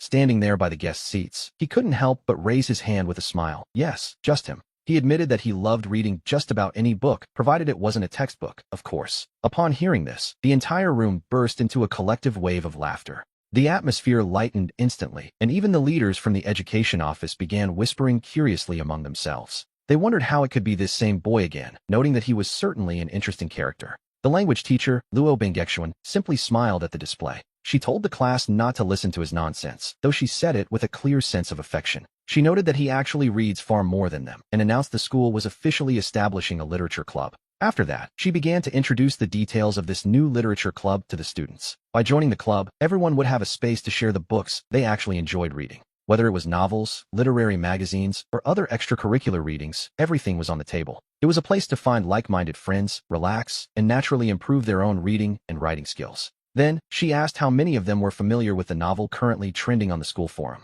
The book was called Xiaozhou's School Retreat, and she invited those who knew it to raise their hands. Hearing this, the students from the lower grades began raising their hands one after another in excitement. Our teacher, Luo Bengexuan, watched them with a knowing smile. She pointed out that this proved they still loved to read, didn't it? They simply weren't reading their textbooks, and with that, she let out another soft, amused smile. Then came the big question. Did any of them actually know who had written Xiaozhou's School Retreat? The room immediately dissolved into wave after wave of excited discussion. Taking full advantage of the momentum, she smiled and invited their special guest from the literature club to the front. It was time for the author of Xiaozhou's School Retreat, Lin Fei from Class 4, to take the stage. Thunderous applause erupted as the students watched with wide eyes while he made his way up to the podium. The very moment he stepped onto the stage, the entire atmosphere in the room seemed to catch fire. "Hello everyone," he began. "I am Lin Fei, from Class 4 of the 3rd grade. He jokingly claimed that he didn't focus on what he should and that he didn't actually like studying. He even warned them, quite ironically, not to follow his example under any circumstances. Then, he directed their attention to the big screen to show his report card from the 4-school joint exam. And so, we see his official grades projected clearly for everyone to see on the PowerPoint presentation. At first, he made sure to highlight his top-tier academic scores. Standing there with a confident smile, he asked the crowd why they thought he would show his grades first. He looked toward the younger students, wondering if any of them had the answer. One boy gathered his courage, raised his hand, and suggested the novel's logic was solid because of his academic strength. Upon hearing that, Lin Fei replied with an amused tone that he was wrong, completely wrong. In fact, the real reason he put his grades up there first, he admitted, was simply to show off. He wanted them to know that the person on stage wasn't just anyone, but a senior whose grades were far above theirs. He then asked the crowd a simple question: were those marks impressive or not? The students below were instantly fired up by his boldness, shouting their approval. As they cheered, "Incredible," the language teacher, Luo Bengexuan, began to feel a bit anxious about his antics. He immediately took the microphone and smiled, reminding everyone that they should really try to use civilized language. "Especially you, Lin Fei," he added with a grin. "What exactly are you saying?" The language teachers were clearly on edge with the leaders watching, while the students below simply burst into laughter. He explained that since he was invited to this literature club to share his creation and his mental journey, he had to deliver. He felt he definitely had to give everyone something substantial to take home with them. And so, we see him offer a slogan, suggesting that everyone might want to write this one down. In reality, it consisted of only 3 simple phrases. Do simple things repeatedly. Insist on doing those repeated things. And finally, do the things you insist upon with a sense of joy. But what does it actually mean to do simple things repeatedly? Why would he mention doing simple things instead of facing so-called great difficulties? He asked if anyone knew the answer, and at that moment, 2 more girls raised their hands. However, he quickly changed his tone and smiled, telling them not to bother raising their hands. He wasn't going to let them answer yet. First, he still had a bit more bragging to do. This sparked another round of laughter and joy, as the students were clearly having a wonderful time. Then, he narrowed his eyes and gave them a knowing smile. Because, as the saying goes, every person has their own unique strengths. He believed that God gave everyone useful talents, and that everyone has something they are naturally good at. Some people are gifted in sports, while others find their strength in drawing. Some are talented in music, and others are simply very good at lying. And so, here we come to the real question. In the field where you truly excel, don't the tasks you have to perform seem incredibly simple? For instance, imagine trying to earn a score of 140 in language class. Is that difficult? The younger students below shouted back a resounding yes. It was difficult indeed. He couldn't help but chuckle to himself, thinking that something so simple for him felt like an impossible mountain for them. What do we call this? This is talent, he told them, and the students were clearly enjoying the show. Even the leader from the education office couldn't help but let out a laugh at that. The official shook his head slightly and leaned over to whisper to his colleague. He noted that this boy certainly knew how to speak and was remarkably self-assured as he continued his speech. Doing simple things repeatedly doesn't refer to just any task, but to those that present a real barrier for everyone else. Things that others find difficult, but which, for you, are actually quite effortless. These are the specific things you must commit to doing over and over again. He warned them never to think it's pointless, boring, or that it simply doesn't matter. Don't assume there is no challenge, because the moment you abandon these so-called simple tasks to chase after difficult things, you are essentially throwing away the natural talent you were given. As he spoke of losing one's true gift, we see the eyes of the audience below begin to light up with understanding. It was certainly an interesting perspective, and as he finished his speech, the students' applause erupted like a clap of thunder. Even the language teacher, Luo Benxian, couldn't help but nod her head in genuine approval. He was proving himself worthy of the title of literary genius with his perfect composition scores. Even the education leader in the back row and the school principal joined in, applauding with visible joy. To be honest, it was very well said, far more engaging than anything they had heard from the teachers at previous schools. After the open class, several officials left with smiles on their faces, repeatedly praising his remarkable talent. Suddenly, he found himself with quite a few admirers at school, as several young girls worked up the courage to approach him. They were all eager to get his contact information, hoping he might share a way to stay in touch. Despite their persistent requests, he turned them away with a simple wave of his hand, while his teacher, Luo Benxian, noted how well the principal felt the class had gone. The recorded video was set to be published on the official website of No. 2 High School to help promote the institution. She remarked that it was a shame he was already a senior, otherwise, the position of literature club president would surely have been his. That very same night, the video of his speech had already made its way onto the campus forum. It was even featured prominently, pinned right at the very top for everyone to see. Suddenly, a wave of students from No. 2 High School rushed online to watch the footage. The comments flooded in, with many realizing he was the one behind the novel, some even leaving rather dramatic declarations of affection. However, no one knew that this senior, envied by so many, was currently busy with something his peers wouldn't dare imagine. Hidden away in his room, he was selecting new monster content for a Christmas event, though the initial investment had been quite steep. The gold reserves belonging to Wenmengdi were being drained rapidly by his ambitious plans. Of the original 200,000, only a little over 50,000 remained at this point. The following day, while taking the bus back to school, he unexpectedly ran into 2 familiar faces. Looking at the person who had left such a deep mark on his previous life, he asked if the money from Zonla had been recovered.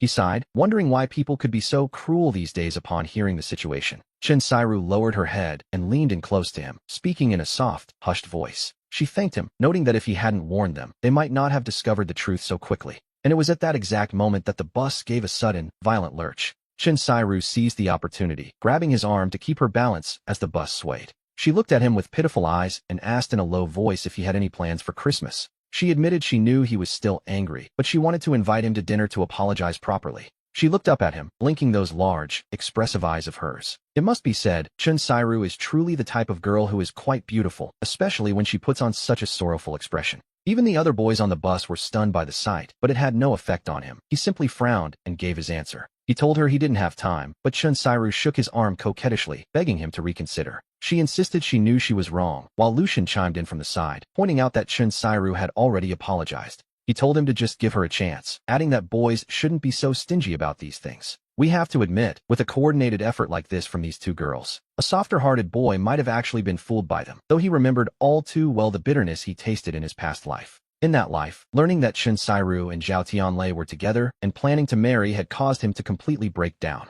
Now, seeing this so-called first love drama play out again, he felt absolutely nothing at all. Aside from her decent looks, the vibe she gave off was, to be honest, even worse than that of Shin Xingduan. And so, he resolutely refused her and stepped off the bus, because Christmas was fast approaching. He wrote a quick note and handed it over to the substitute, Wen Mingyi, and then waited. Wen Mingyi looked at the note, which contained only a single word, and was left instantly speechless by it. Suddenly, Chun Jansen let out an excited cheer, shouting incredible and startling all the classmates chatting nearby. Chun Jansen then rushed over to him and pulled out his phone, logging into the online store's backend with eyes full of uncontainable excitement. He told him to look, as the specific product they had promoted for Christmas was absolutely exploding in sales. We see that the store's backend is flooded with private messages from people asking exactly when their orders will arrive. He calmly noted that this was only the beginning and instructed his friend to give everyone a uniform response. Standard delivery would take about 3 to 4 days to reach its destination. However, some might arrive as early as the next day. Meanwhile, their tutor, Lien Yuding, turned around when she heard a knock at the door. She was surprised to find both him and Chun Jansen walking into her office. She immediately asked what was wrong, wondering if they had been in another fight. He explained that he wanted to request the use of a school computer or for her to open the electronic reading room for them.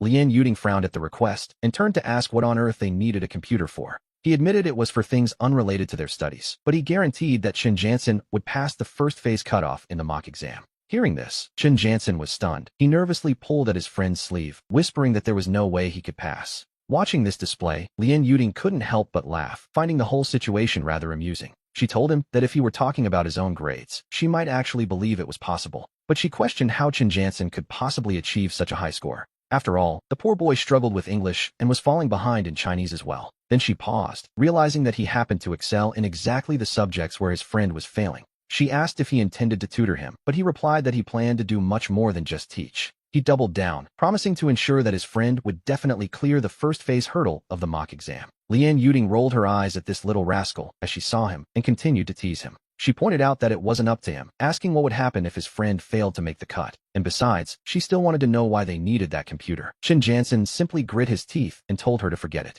Chun Jansen wondered if he should just ask for a half-day off, perhaps by claiming he had some urgent family matters to attend to. At this point, we see that their tutor, Lien Yuding, is left completely stunned by their behavior. She demanded to know what was wrong with them, asking why they couldn't just explain themselves clearly for once. She questioned why they were so fixated on the computer, warning that if they didn't pass their exams, they'd be asking for trouble, not permission. She even asked if they intended to skip class altogether if she refused to grant them the leave they wanted. It was then that Chun Jansen spoke up with surprising firmness. He admitted that yes, if the request wasn't approved, he felt his only option would be to skip class. Lien Yuding stood up, fueled by a flash of anger, and led them both out into the hallway to give them a proper scolding. Lin Jifei stepped in first to try and explain exactly what was going on with their plan. She made it clear, if they didn't explain themselves properly, they wouldn't be going back to class until she had the full story. Chun Jansen remained bewildered. To be honest, he still had no idea what his friend was actually trying to achieve. He had even gone so far as to claim he would help Chun Jansen clear the mock exam cutoff line. Lin Jifei told her that she was a truly good teacher in every sense of the word. Lien Yuding laughed at the flattery, telling him not to praise her so highly just to get his way. She noted he had a very sharp tongue, but agreed to bring her spare laptop from home if they came to the office after class. However, a new problem arose. What would they do if someone started asking questions about it? Furthermore, there was the matter of the personal files and data on her home computer. It wouldn't be ideal for other students or teachers to see what was stored on her private device. Upon hearing her concerns, Lin Jifei couldn't help but roll his eyes, privately, of course. In a sudden moment of inspiration, he came up with a response to settle her worries. The library. If she puts the computer in the library, Chun Jansen can go straight there as soon as class is over. Lien Yuding frowns, clearly hesitating for a moment as she weighs the proposal. She admits it might be possible, though deep down, she still feels like something about this isn't quite right. However, she also understands Chun Jansen's difficult family situation, which makes her soften her stance. Lin Jifei immediately pushes Chun Jansen's head down with one hand, showing a sudden and great deal of respect. He thanks the teacher profusely, and seeing this display, Lien Yuding realizes she truly has no other choice. She lets out a long sigh and agrees to let the matter rest there for now. By Thursday, we see that the merchant's backend shows a turnover exceeding 300,000, leaving Chen Jansen absolutely thrilled. Lin Jifei can't help but laugh, telling his friend not to get too excited just yet. A new problem has surfaced. They need to advance the funds to actually ship those 300,000 yuan worth of orders. When asked what they'll do, Chen Jansen nervously admits he was just about to bring that very issue up. He had just tried to process it, but the bank card was empty, meaning many orders are currently stuck in limbo. Lin Jifei wonders what to do, eventually deciding he will have to find a way himself. He tells his friend to wait for news, knowing full well he can't rely on Chen Jansen for capital. After all, if the boy had any money, he would have used it for the hospital and the car accident compensation already. He considers his options. Should he confess everything to his parents and tell them their son is finally finding success? The idea of reporting hundreds of thousands in daily income is tempting, but he immediately dismisses it. Just then, when Minji sends a sudden message, casually asking him what he's up to, his eyes light up with a new idea, and he sends a reply back to her immediately. He tells her he's thinking of someone, then pivots to ask if she has any money left, to which when Minji responds, she replies that she has nothing left, having already given him everything she had. Upon seeing the message, Lin Jifei feels his mind go completely blank for a moment. It seems he is truly at a loss, as he has already drained every cent from his own small treasure trove. Unexpectedly, 10 minutes later, when Minji sends another message followed by a long string of numbers. The moment he reads it, he can't help but let out a startled exclamation. It turns out she has actually taken her father's bank card, a bold move, to say the least. She assures him there should be money on it, while he feels a strange buzzing sensation in his head. In this moment, he finally understands why one was so easily targeted by that scoundrel in her past life. To be honest, it seems almost too reckless. He wonders how a girl could be so incredibly naive. She is even willing to steal from her own family, so he quickly sends a reply. He asks what will happen if they are caught, wondering if her parents will call the police to arrest him. She insists they won't, explaining that her father has so many cards he likely won't notice. If one goes missing, she reasons, he might not even realize it's gone. Besides, she tells him that by the time he finds out, the money can simply be deposited back. He finds himself deeply moved by her gesture, nearly to the point of tears. He tells himself that if he doesn't treasure this little rich girl, he would be a complete fool. Without wasting a second, he rushes to a nearby ATM to check the card. He selects the cardless service option and nervously opens the balance inquiry. He wasn't sure what to expect, but one look at the screen leaves him absolutely stunned. He counts the digits, hundreds, thousands, tens of thousands, hundreds of thousands, all the way to millions. We see the screen confirm the impossible. This card actually holds 1,450,000. He couldn't help but swallow hard, realizing that between this and the rest of the little heiress's vault, he had essentially taken nearly 2 million from her, just as he noticed when Meng and Jian Shiki returning to the classroom. A little later, he leaned in close to Wen Meng's ear and whispered a quiet remark. He told her that there were too many people watching, otherwise, he would have fed her himself. The little heiress, Wen Meng, immediately pulled him toward the room, her heart likely racing. She lowered her head, blushing deeply, and began to eat with her small, delicate bites. After 2 math classes, Lu Zian, clutching a basketball, encouraged a few classmates to head out and relax.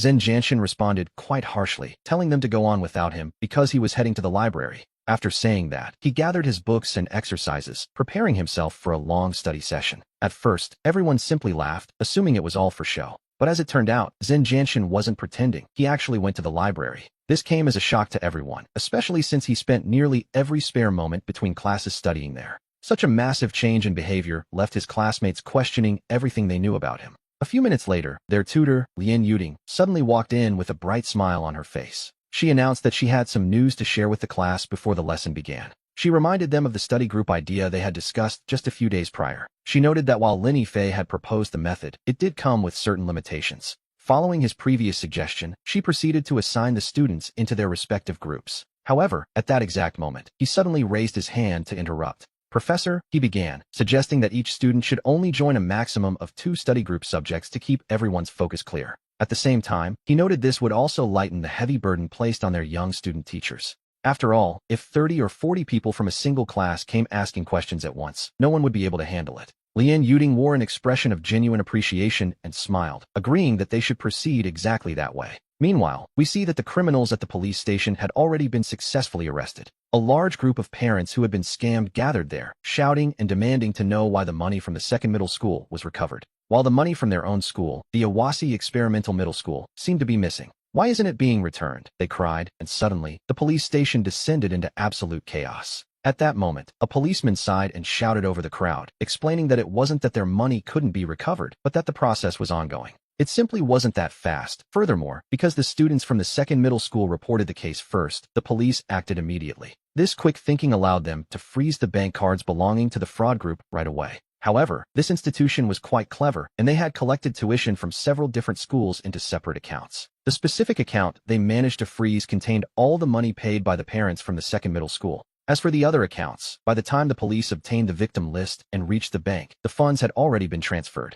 So it isn't that we are discriminating against you, do you understand? The officer asked the frustrated crowd. He told them they should actually be thanking the student who reported the case in the first place. If it hadn't been for that one student spotting the problem, he doubted any of their money would be left at all. The policeman glanced down at the official file and offered a small, knowing smile. The whistleblower's name was Lin Yifei, a high school student, and quite a sharp one, it seems. The victim registered in the official report was Lu Zian, a fourth-grade student from the third middle school. Strange, isn't it? Why would Lin Yifei's school record show he is from the first middle school? The policeman took a deep breath, noting that a student from the first middle school had reported the case for the second middle school. The parents were absolutely stunned, and several from the first middle school stood there in complete disbelief. They couldn't understand it. Why on earth didn't they, the parents from the first middle school, know anything about this? We see a large group of parents whose children had also fallen victim to the scam at the first middle school. Furious, they immediately agreed to head to the school together to demand some answers. Half an hour later, more than 20 people arrived at the gates of the first middle school. They marched through the halls, grumbling and cursing, until they reached the senior teacher's office. The teachers were understandably startled when they saw this angry crowd suddenly appearing at their door. At that moment, the students also began to watch the teacher's office with growing curiosity. Seeing the commotion, the physics teacher hurried over to try and calm everyone down. Please, speak slowly, she urged them. Who are you looking for? Which class are they in? When asked what had happened, several parents stepped forward, full of righteous indignation, to demand an explanation. They asked if the teachers knew which class Lin Yifei was in, noting he clearly knew the Zonga exam was a fraud. Yet he reported the case for the second middle school students and didn't say a word to anyone at the first middle school. Now the police are saying that only the money stolen from the second middle school can be recovered. Isn't this clearly a scam? They cried, insisting that Lin Yifei was definitely a student at this very school. They demanded to know who Lin Yifei's teacher was, insisting that they come forward immediately. After hearing this, the teacher, Insu, immediately reached for her mobile phone. She called Song Wenba, and before long, the teacher arrived back at the office to face the crowd. He, too, was left utterly stunned when he saw this massive group of people waiting for him. Who is looking for me? He asked, just as the parents immediately rushed forward and surrounded Song Wenba. You are Lin Yifei's homeroom teacher, aren't you? They demanded to know. Where is Lin Yifei? Today, we are going to get some very clear answers from him. Confused, Song Wenba simply smiled. To be honest, he had no idea what was actually happening. Oh, so you're looking for Lin Yifei, are you? He replied with a dismissive air. I'm sorry to tell you, but Lin Yifei has already withdrawn from this school. He went on to explain that while the boy was talented, he simply didn't know how to behave himself. According to the teacher, the boy lacked respect for his elders and teachers, always speaking far too bluntly. Even though I don't know what happened, I can completely understand your frustrations with him, he added. He claimed he couldn't stand the boy anymore and, luckily, convinced him to drop out before he caused more trouble. We see Song Wenba looking at these parents as if they were an open book he had already read. He didn't know their motives, or if they were even on his side, but he felt some parents were clearly lacking something. Did he withdraw and transfer to the second middle school? Song Wenba asked with a smug smile. He wondered what Lin Yifei had done to make so many people hunt him down, but then the parents began to complain. I knew it, one cried. How could a student from the second middle school report someone from the first? They lamented that if the boy hadn't withdrawn, their own money might have been refunded as well.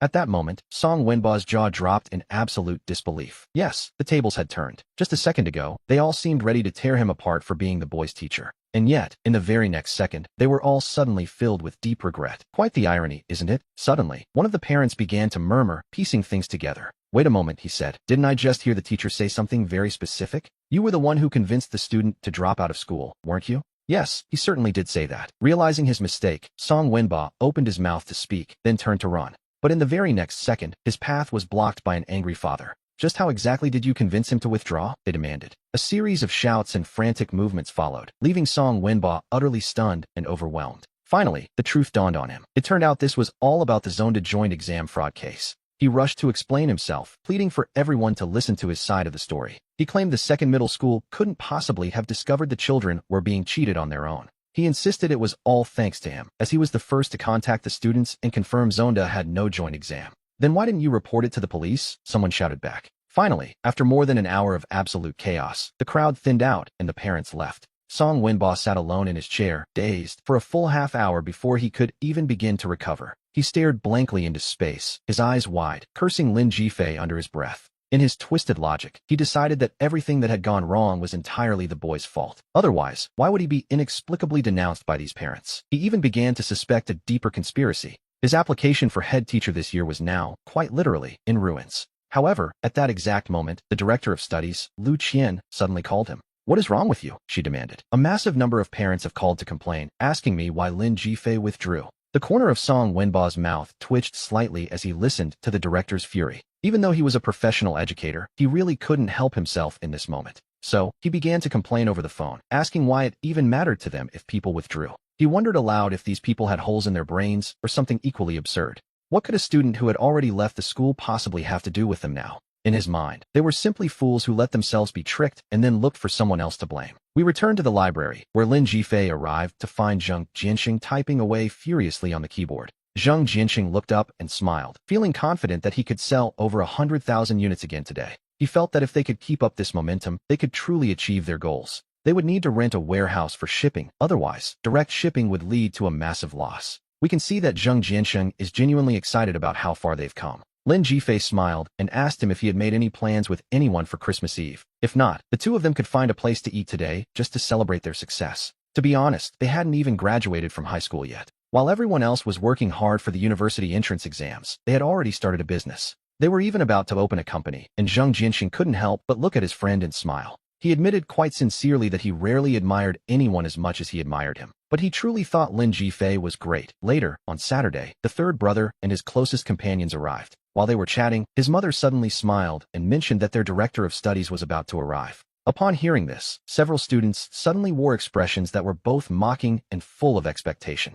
Not long after, the director of studies, Lu Qian, arrived at the front door of the house. He was suddenly taken aback, finding himself face-to-face with a chorus of greetings. Su Sikuan asked with a touch of cheekiness why the director was even there. After all, Lin Yifei had already withdrawn, yet here was the director, still making house calls. Lu Qian offered an awkward smile, noting that they were all from the first high school. Our protagonist's mother and Yakin greeted him with polite smiles of their own. She confirmed that yes, they were all Feifei's classmates from the first high school. Since it was a holiday, they had simply arranged to come over and spend some time together. She told the boys not to interfere with the director's business, and Lu Qian quickly forced a smile. He insisted it was no trouble at all, claiming he had only stopped by for a brief moment. Originally, he had intended to ask what had been discussed with the leaders of the study office, but seeing so many students gathered there, he suddenly felt quite out of place. A wave of regret washed over him as Lin Yifei joked about how long it had been since they last met. He even asked after Lu Tianlei, suggesting the director should bring him along to play next time. The corner of Lu Qian's mouth twitched slightly at the mention of his son. Still, he maintained his smile and explained that the boy was busy preparing for the university entrance exams. Apparently, the stinky brat hadn't performed well in the recent joint exams between the four schools. He hadn't even allowed him to leave the house, a fact that Bao Shi and Sanfei found quite amusing. They couldn't help but laugh, knowing full well that Lin Yifei and Lu Tianlei didn't exactly get along. And yet, Lin Yifei insisted on poking at the wound, just to see the director's reaction. Our protagonist's mother and Yachin brought out some fruit to entertain their guest, addressing the director politely. They asked whether they should deliver the records to the director of the second high school or the admissions office. Lu Qian then pulled out the boys' personal files, ready to hand them over. He explained that either way would work, as long as they were given to the teacher at the second high school. He then admitted the real reason he had come by today was to discuss the new concept writing competition. Lu Qian handed the materials over so the boy could review the details for himself. We learn that the competition is divided into two distinct stages. First, there is a preliminary round, followed by an on-site writing competition for the finalists. The theme for the preliminary round was the water glass and the person, a bit abstract, perhaps. The requirement was to write a composition of over 2,000 words. With only 10 days left until the submission deadline, time was certainly of the essence. The director asked him to send the draft over once finished, so he could verify everything before submission. For a while, our protagonist sat there, investigating the best starting point for such a theme. A few minutes later, when Meng sent another message to check in. Seeing the message, he suddenly realized she was urging him to update his novel about leaving school. He remembered he hadn't posted an update in many days, having been preoccupied with his surgery expenses. He couldn't help but smile. Since his readers were already demanding more, he had no reason to keep them waiting. This time, he lost himself in his work and wrote straight through until midnight. The following day, which was Sunday, we find him on a video call with Wen Meng. He quickly noticed that she didn't seem like her usual self, so he gently asked her what was wrong. Wen Ming whispered softly that her mother was simply not on board with the plan. Our protagonist, Wen Yin, was caught completely off guard and asked her what was going on. He wondered for a moment if her mother had discovered them, as Wen Ming made a sad face and uttered two words. "The school," she said, and in that instant, he understood everything. It turned out the issue was her university application, a classic point of contention, really. Her mother didn't agree with her going all the way to Yangjin to pursue her studies. Wen Ming nodded in response. Her lips pursed and her expression clouded with sadness. He let out a small laugh, noting that he wasn't even sure yet if he could get into Qingbei himself. He suggested he might end up studying in Shanghai too, and besides, applications happen after the Daokoko. He told her that her mother's current word wasn't final, especially once the results of the mock exams came out. If they saw her grades were strong enough, they might just change their minds and agree.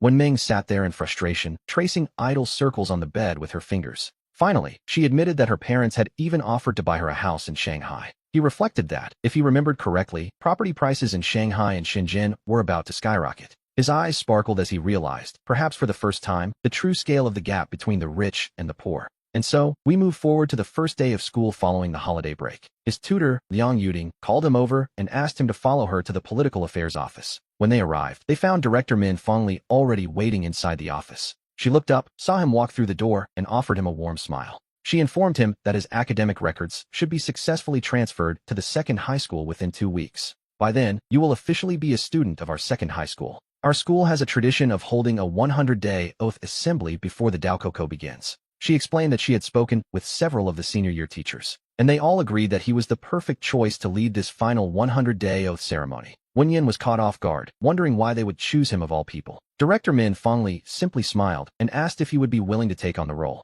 This year is vital, as the administration is considering them for the status of a provincial model high school. During the 100-day assembly, there might even be reporters present to document the event. Once the exams are over, the students involved will likely be interviewed. The goal is to follow up with the students who took the oath. They specifically want to see how the student leaders of the ceremony performed. Secondly, she believed this was their chance to break through the barriers of high school rankings. To become a key model school, Min Fengli continued, they needed a strong showing. She reminded him of how he had clashed with the staff at the first high school before leaving. She put it plainly, if he led the oath and excelled, it would be a major blow to his old school. She admitted that he might find her words a bit shameless, which, to be fair, they were. But she saw it as a clever move to help their school finally stand up to the first high school. It was an attempt to break through and perhaps even surpass them for that provincial model spot. After a moment of silence, Wen Yin looked at her and gave his answer. He told the director that since she put it that way, he would certainly do his best as their leader. By the way, he added that when they do the report, she should remind the reporters to ask why he left the first high school. He planned to give a perfectly objective evaluation of both the first and second schools, at least as objective as one can be. And of course, he would make sure to thank the teachers and leaders of his old school for everything they taught him. Min Fengli found herself quite amused by his sense of humor, which was a good sign for their partnership. We see him return to the classroom a bit later, where he mentions the upcoming 100-day oath assembly to his peers. Immediately, the classmates surrounding him break into a loud and excited commotion. They were stunned. Being the oath representative was a massive honor in their eyes. To them, it was clear proof that the teachers placed an immense amount of trust in him. In the past, only the absolute top students from the entire grade were chosen to lead the oath. They reminded him that he now had a very heavy responsibility resting on his shoulders. Wen Yin just laughed and joked along, telling them that he felt the exact same way about the situation. He claimed it wasn't a big deal, as taking the top spot in the grade was already well within his reach. However, he didn't expect those bold words to travel so quickly, spreading to the next classroom and beyond. By that very afternoon, even the physics teacher's opening remark in class was a playful jab at the rumor. The teacher told everyone to take out their previous exams, settling the class down for the lesson. He mentioned hearing that someone in their class was planning to take the #1 rank in the entire grade. The teacher even teased that this mysterious student felt the goal was practically within his grasp. He urged the whole class to work hard, noting that it wasn't just a challenge for Lin Jifei anymore. Everyone needed to push themselves, as the first mock exam was fast approaching, a true test of their progress. The director had made it clear that she wanted to see exactly what this class was capable of during this first mock exam. If the results show a significant improvement, then the study group plan from our class will be implemented across the entire school. That would truly bring glory to our tutor, Professor Lian Yuding, a well-deserved honor, to be sure. We see a slight, confident smile tugging at the corner of his mouth as he listens. This first mock exam is no small matter. It is a unified test conducted across the entire city. Every single school receives the exact same questions, leaving no room for excuses. The scope of the material is even broader than the previous joint exam between the 4 schools. It allows everyone to see exactly where they stand in the citywide rankings. When Monday afternoon arrives, the last 2 periods are dedicated to the class's self-study time. And for the third exam, the study groups take center stage. Some of the student teachers are already eager to begin. The class delegate, Chen Shui, took a head count and found that physics, chemistry, and math were the 3 most requested subjects. As the student teacher for all 3, he just laughed and clapped his hands, calling everyone to gather round. He reminded them that everyone's time is precious, so he intended to get straight to the point. With just over 100 days left until the Gaokao, the pressure was certainly starting to mount. He knew they couldn't fix every knowledge gap, but he insisted there were certain topics they simply had to master 100%. He explained the vital topics as time flew by, and soon it was Wednesday. The PE teacher gave his usual orders for the laps. The girls were to run 800 meters and the boys 1500, though 2 girls immediately claimed they weren't feeling well. Then Lucy raised her hand with a blush, trying the same excuse, only for the teacher to jokingly tell them to get moving. In the past, Zen Jansen always ran right at the front, but today was strange. He was actually trailing at the very back. This left the girls watching from the sidelines stunned, noticing that he and Lin Ji-fei had become practically inseparable lately. While running, Zen Jansen gave him an update on the online store, and he shared his vision for starting a proper company. At that moment, Lucia ran over, full of curiosity, asking what those 2 were plotting, and since when they had become such close friends. Zen Jansen simply rolled his eyes, telling him it was none of his business. Lucia wasn't convinced at all, feeling a bit betrayed. He complained that Zen Jansen ignored his invitations to smoke and instead ran to the library every single day. He wondered what could possibly be in that library, but Zen Jansen told him quite seriously that there are houses of gold to be found in books, and that he really didn't understand. He added that Lucy should also study hard or he'd end up useless, leaving the poor boy completely stunned. If anyone else had said that, he would have ignored it. But this was Zen Jansen, the king of skipping class, smoking, fighting, and cheating, and now, here he was, telling others to study hard. Lucia asked Lin Ji-fei in shock what kind of drug he had given him, even jokingly wondering if they were more than friends. Lin Ji-fei just laughed and told him not to talk nonsense. He then added that while they were running, no one should dare laugh at the girls. Hearing this, Lucia was left speechless, though he still thought their running styles were ridiculous. Lucia even started to imitate them, which earned him a swift kick. He nearly tumbled to the ground and looked back with wide eyes, demanding to know what that was for. Seeing that the 2 were about to clash, the girls began to whisper that Lin Ji-fei was going to fight Lucia. Naturally, the PE teacher caught them and punished him with 10 extra laps. A large group of girls began discussing the incident, noting that the reason for the fight was particularly strange. It seemed to be because Lucia was making fun of them. Only when Mengji, Hyanseki, and a few others who had been teased knew the truth. They realized that having good grades apparently meant people had to listen to you. Lucia kept running and cursing, still annoyed by the embarrassment of the last joint exam. He was tired of the comments and certainly didn't appreciate being kicked. By the 6th lap, Lin Ji-fei was exhausted and soaked in sweat. It was then that the young Wen Mengji ran up to him. She handed him a bottle of water and quietly whispered an apology while panting. He just laughed, telling her it was no big deal and certainly wasn't her fault. Hyanseki noted with a hint of envy that everyone was saying he stood up for them. He simply confirmed with a casual sound that he had indeed kicked the boy for his behavior. He felt that while laughing at others might be one thing, laughing at a classmate was simply not allowed, and so, they spent their gym class in this somewhat chaotic fashion. Before he could even leave school, the tutor called him to the office. Professor Lian Yuding looked at him with genuine curiosity, wondering why a top student was suddenly fighting. It was the 2nd time in a month that trouble had found him, and this time it had even escalated to physical blows during gym class. Lucia, standing there with a long face, insisted to the professor that he had been kicked first and hadn't done anything to provoke it. To him, the whole situation was inexplicable and truly frustrating, as if the world had suddenly gone a bit mad. He spoke in a low voice, without even raising it, simply telling the professor that he was the one who had started the fight. He admitted it was his mistake, and upon hearing this, even Lu Zian was left completely dumbfounded. The boy had originally assumed that his opponent would try to refute the claims and defend himself. But who could have guessed that he would admit to everything so immediately? To be honest, it wasn't what anyone expected. The tutor, Liang Yuding, found herself caught between frustration and amusement at the sheer honesty of the situation. She asked him then if he could explain why he had started hitting his classmate in the first place. She noted that he didn't seem like the type of person who would resort to violence without a very good reason. In a calm tone, he explained that he had told the other boy not to laugh at the girls while they were running. He added that the boy simply wouldn't listen and kept mocking the way the girls moved during their exercise. And so, he kicked him. Hearing this, Professor Liang Yuding immediately understood exactly what had transpired. She told him coldly that, regardless of the provocation, he still wasn't allowed to go around hitting people. Upon hearing that bit of support, Lu Zian couldn't help but respond with a bit of his usual toughness. He agreed emphatically, which only caused Professor Liang Yuding to roll her eyes at him in annoyance. She criticized him sharply, telling him to stay right there and that his parents would have to come pick him up. We have to wonder, isn't that exactly the kind of childish behavior you'd expect from a little kid? However, what Lu Zian admired most was the discovery that he was actually selling monster-themed underwear. This was a business project that, for some reason, seemed to excite her quite a lot. She was so caught up in the absurdity of it that she couldn't even stop herself from cursing over the phone. He truly was a talent, and in that moment, through the eyes of Lu Zian, everything changed. He was no longer just a simple top student. He had become, in her mind, an incredible boss. Finally, she leaned in directly toward his ear and spoke in a very low voice. She told him that she could also go to the library every day after class to help with the search. Watching this unfold, their classmates began to seriously question their own reality. It wasn't just that Lu Zian had apologized to him earlier that morning. It was that every time Lin Shin thought about it after class, Shin Yinsong would head to the library. And Lu Zian, surprisingly enough, would also grab a book and claim she was heading to the library too. The other boys watched them with wide eyes, feeling as though they were trapped in a strange dream. He wondered why everyone he had a conflict with suddenly changed, as if they had taken the wrong medicine. Even Lu Zian had started putting in effort, and finally, the girl sitting in front of him couldn't help herself. Driven by curiosity, she asked him what kind of drug he had given them to make them act this way. It was truly incredible, considering that Lu Zian and Shun Yinsong never used to set foot in the library. In the past, they would often skip class just to go play basketball instead. A little later, their tutor Liang Yuding announced that the mock exam and the New Year's celebration had been moved up. She explained that their class only needed to present a single performance for the event. Without hesitation, he directly proposed canceling his own magic show program.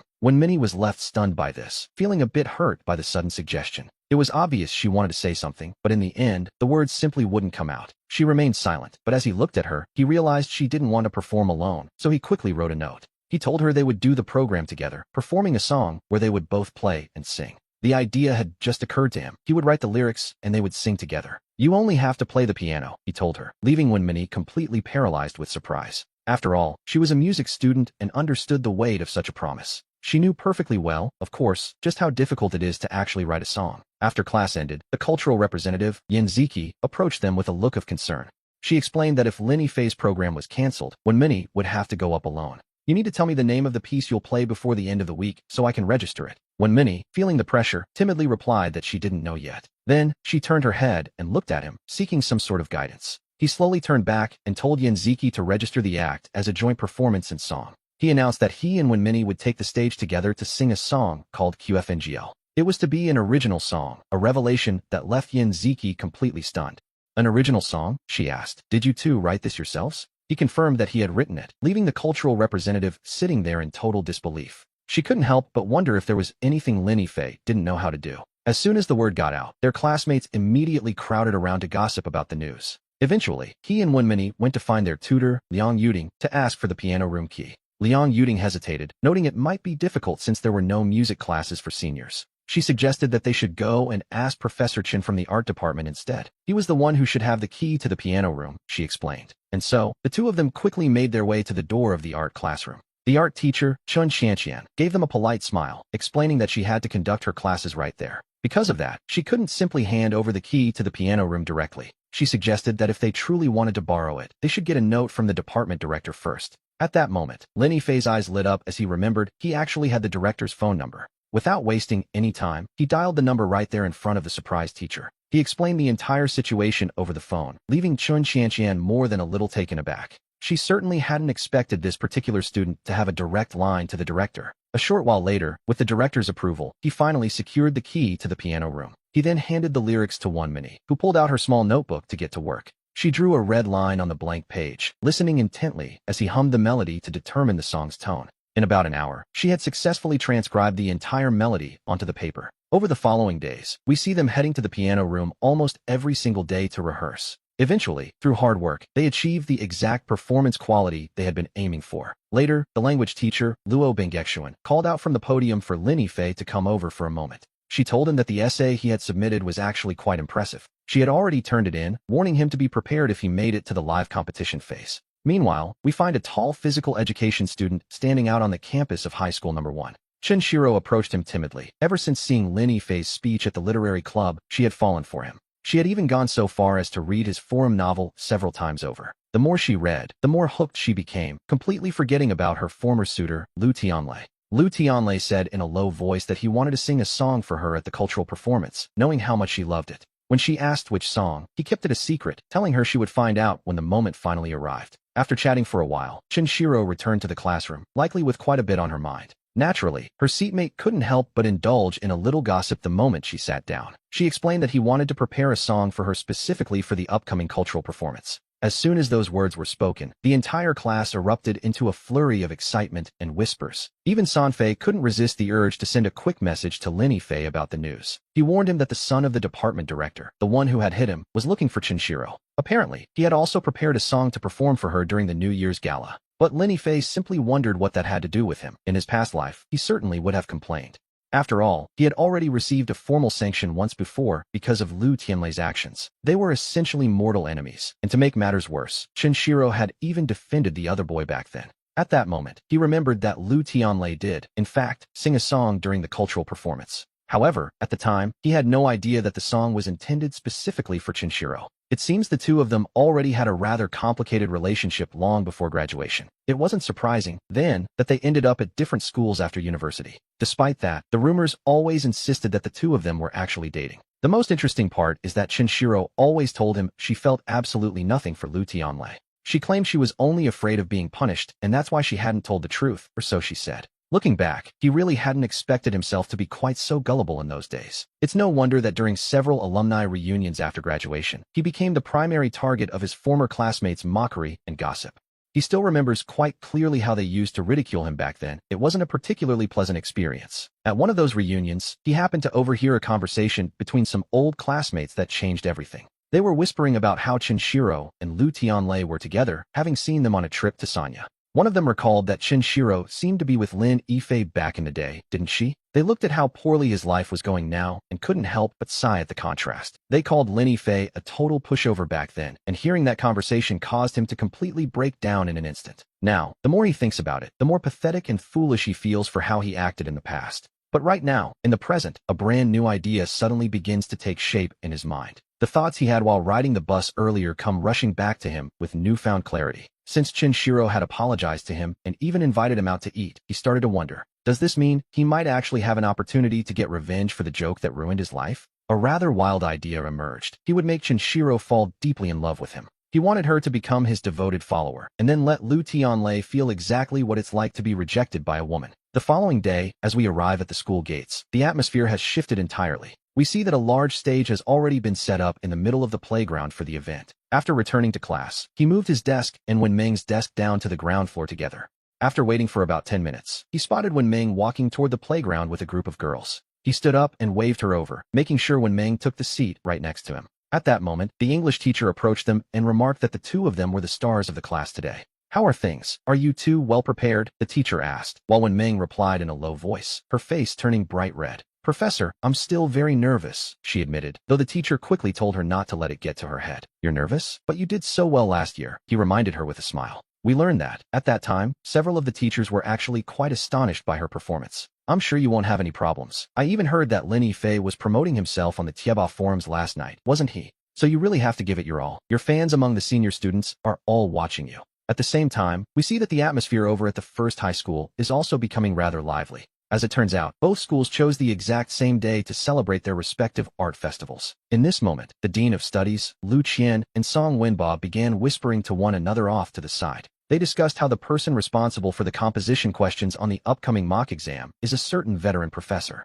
Apparently, he has a particular fondness for setting composition topics centered around human thought and philosophy. Later on, make sure the students prepare more thoroughly from this specific angle, the dean suggested. In this exam, their goal was to distance themselves as much as possible from the performance of the second high school. After all, the reputation of the first high school's college admission rate was at stake here. They simply couldn't allow the other school to overtake them when it came to the final grades. It was decided that the other tutors should also be informed of this little development. But don't make it public, they cautioned, especially regarding the student who transferred to the second high school and his friends. They needed to warn their students specifically so that the news wouldn't leak back to the rival school. The two of them shared a look and both broke into a smile, a rather calculating one, to be honest. Song Wenba understood the plan instantly, though he couldn't help but ask one final question. "How is it that I heard when you visited Lin Fei's house to ask him back to the first high school, he made you write a 3,000-word self-criticism?" Upon hearing this, Lu Qian's face darkened instantly, and he asked with a very serious expression, when exactly did that happen?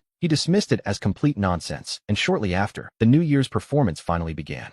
It was soon Lu Tianlei's turn, and suddenly, the boys from the neighboring class began shouting excitedly, calling him the god of song. We see that the girls from the second class of the senior year were also starting to get quite restless. They couldn't help but glance over toward Chun Sairu's seat, their curiosity getting the better of them. After all, everyone knew that Lu Tianlei had openly claimed he prepared a special song just for her. A few of her more love-struck classmates began to tease her, whispering about how incredibly romantic the whole gesture was. "He's singing it specifically for you," they nudged, while Chun Sairu shyly replied in a low voice, "It's not like that, don't talk nonsense." But despite her protests, deep down, she was feeling absolutely euphoric about the attention. She secretly lifted her head, casting a shy glance toward Lu Tianlei as he stood there on the stage. At that moment, Lu Tianlei cleared his throat into the microphone and announced, "Today, I brought a song for you all." The title was Wishing to Win a Heart, and then, almost unconsciously, he looked toward the second class of the senior year. As the music began to swell, Lu Tianlei started his performance on the stage for everyone to hear. It was during this time that Sanfei recorded the song and sent the clip over to me. When the video arrived and the name of the song appeared, it was impossible not to let out a little laugh. In hindsight, the signs were all there, and the underlying problem should have been obvious from the start.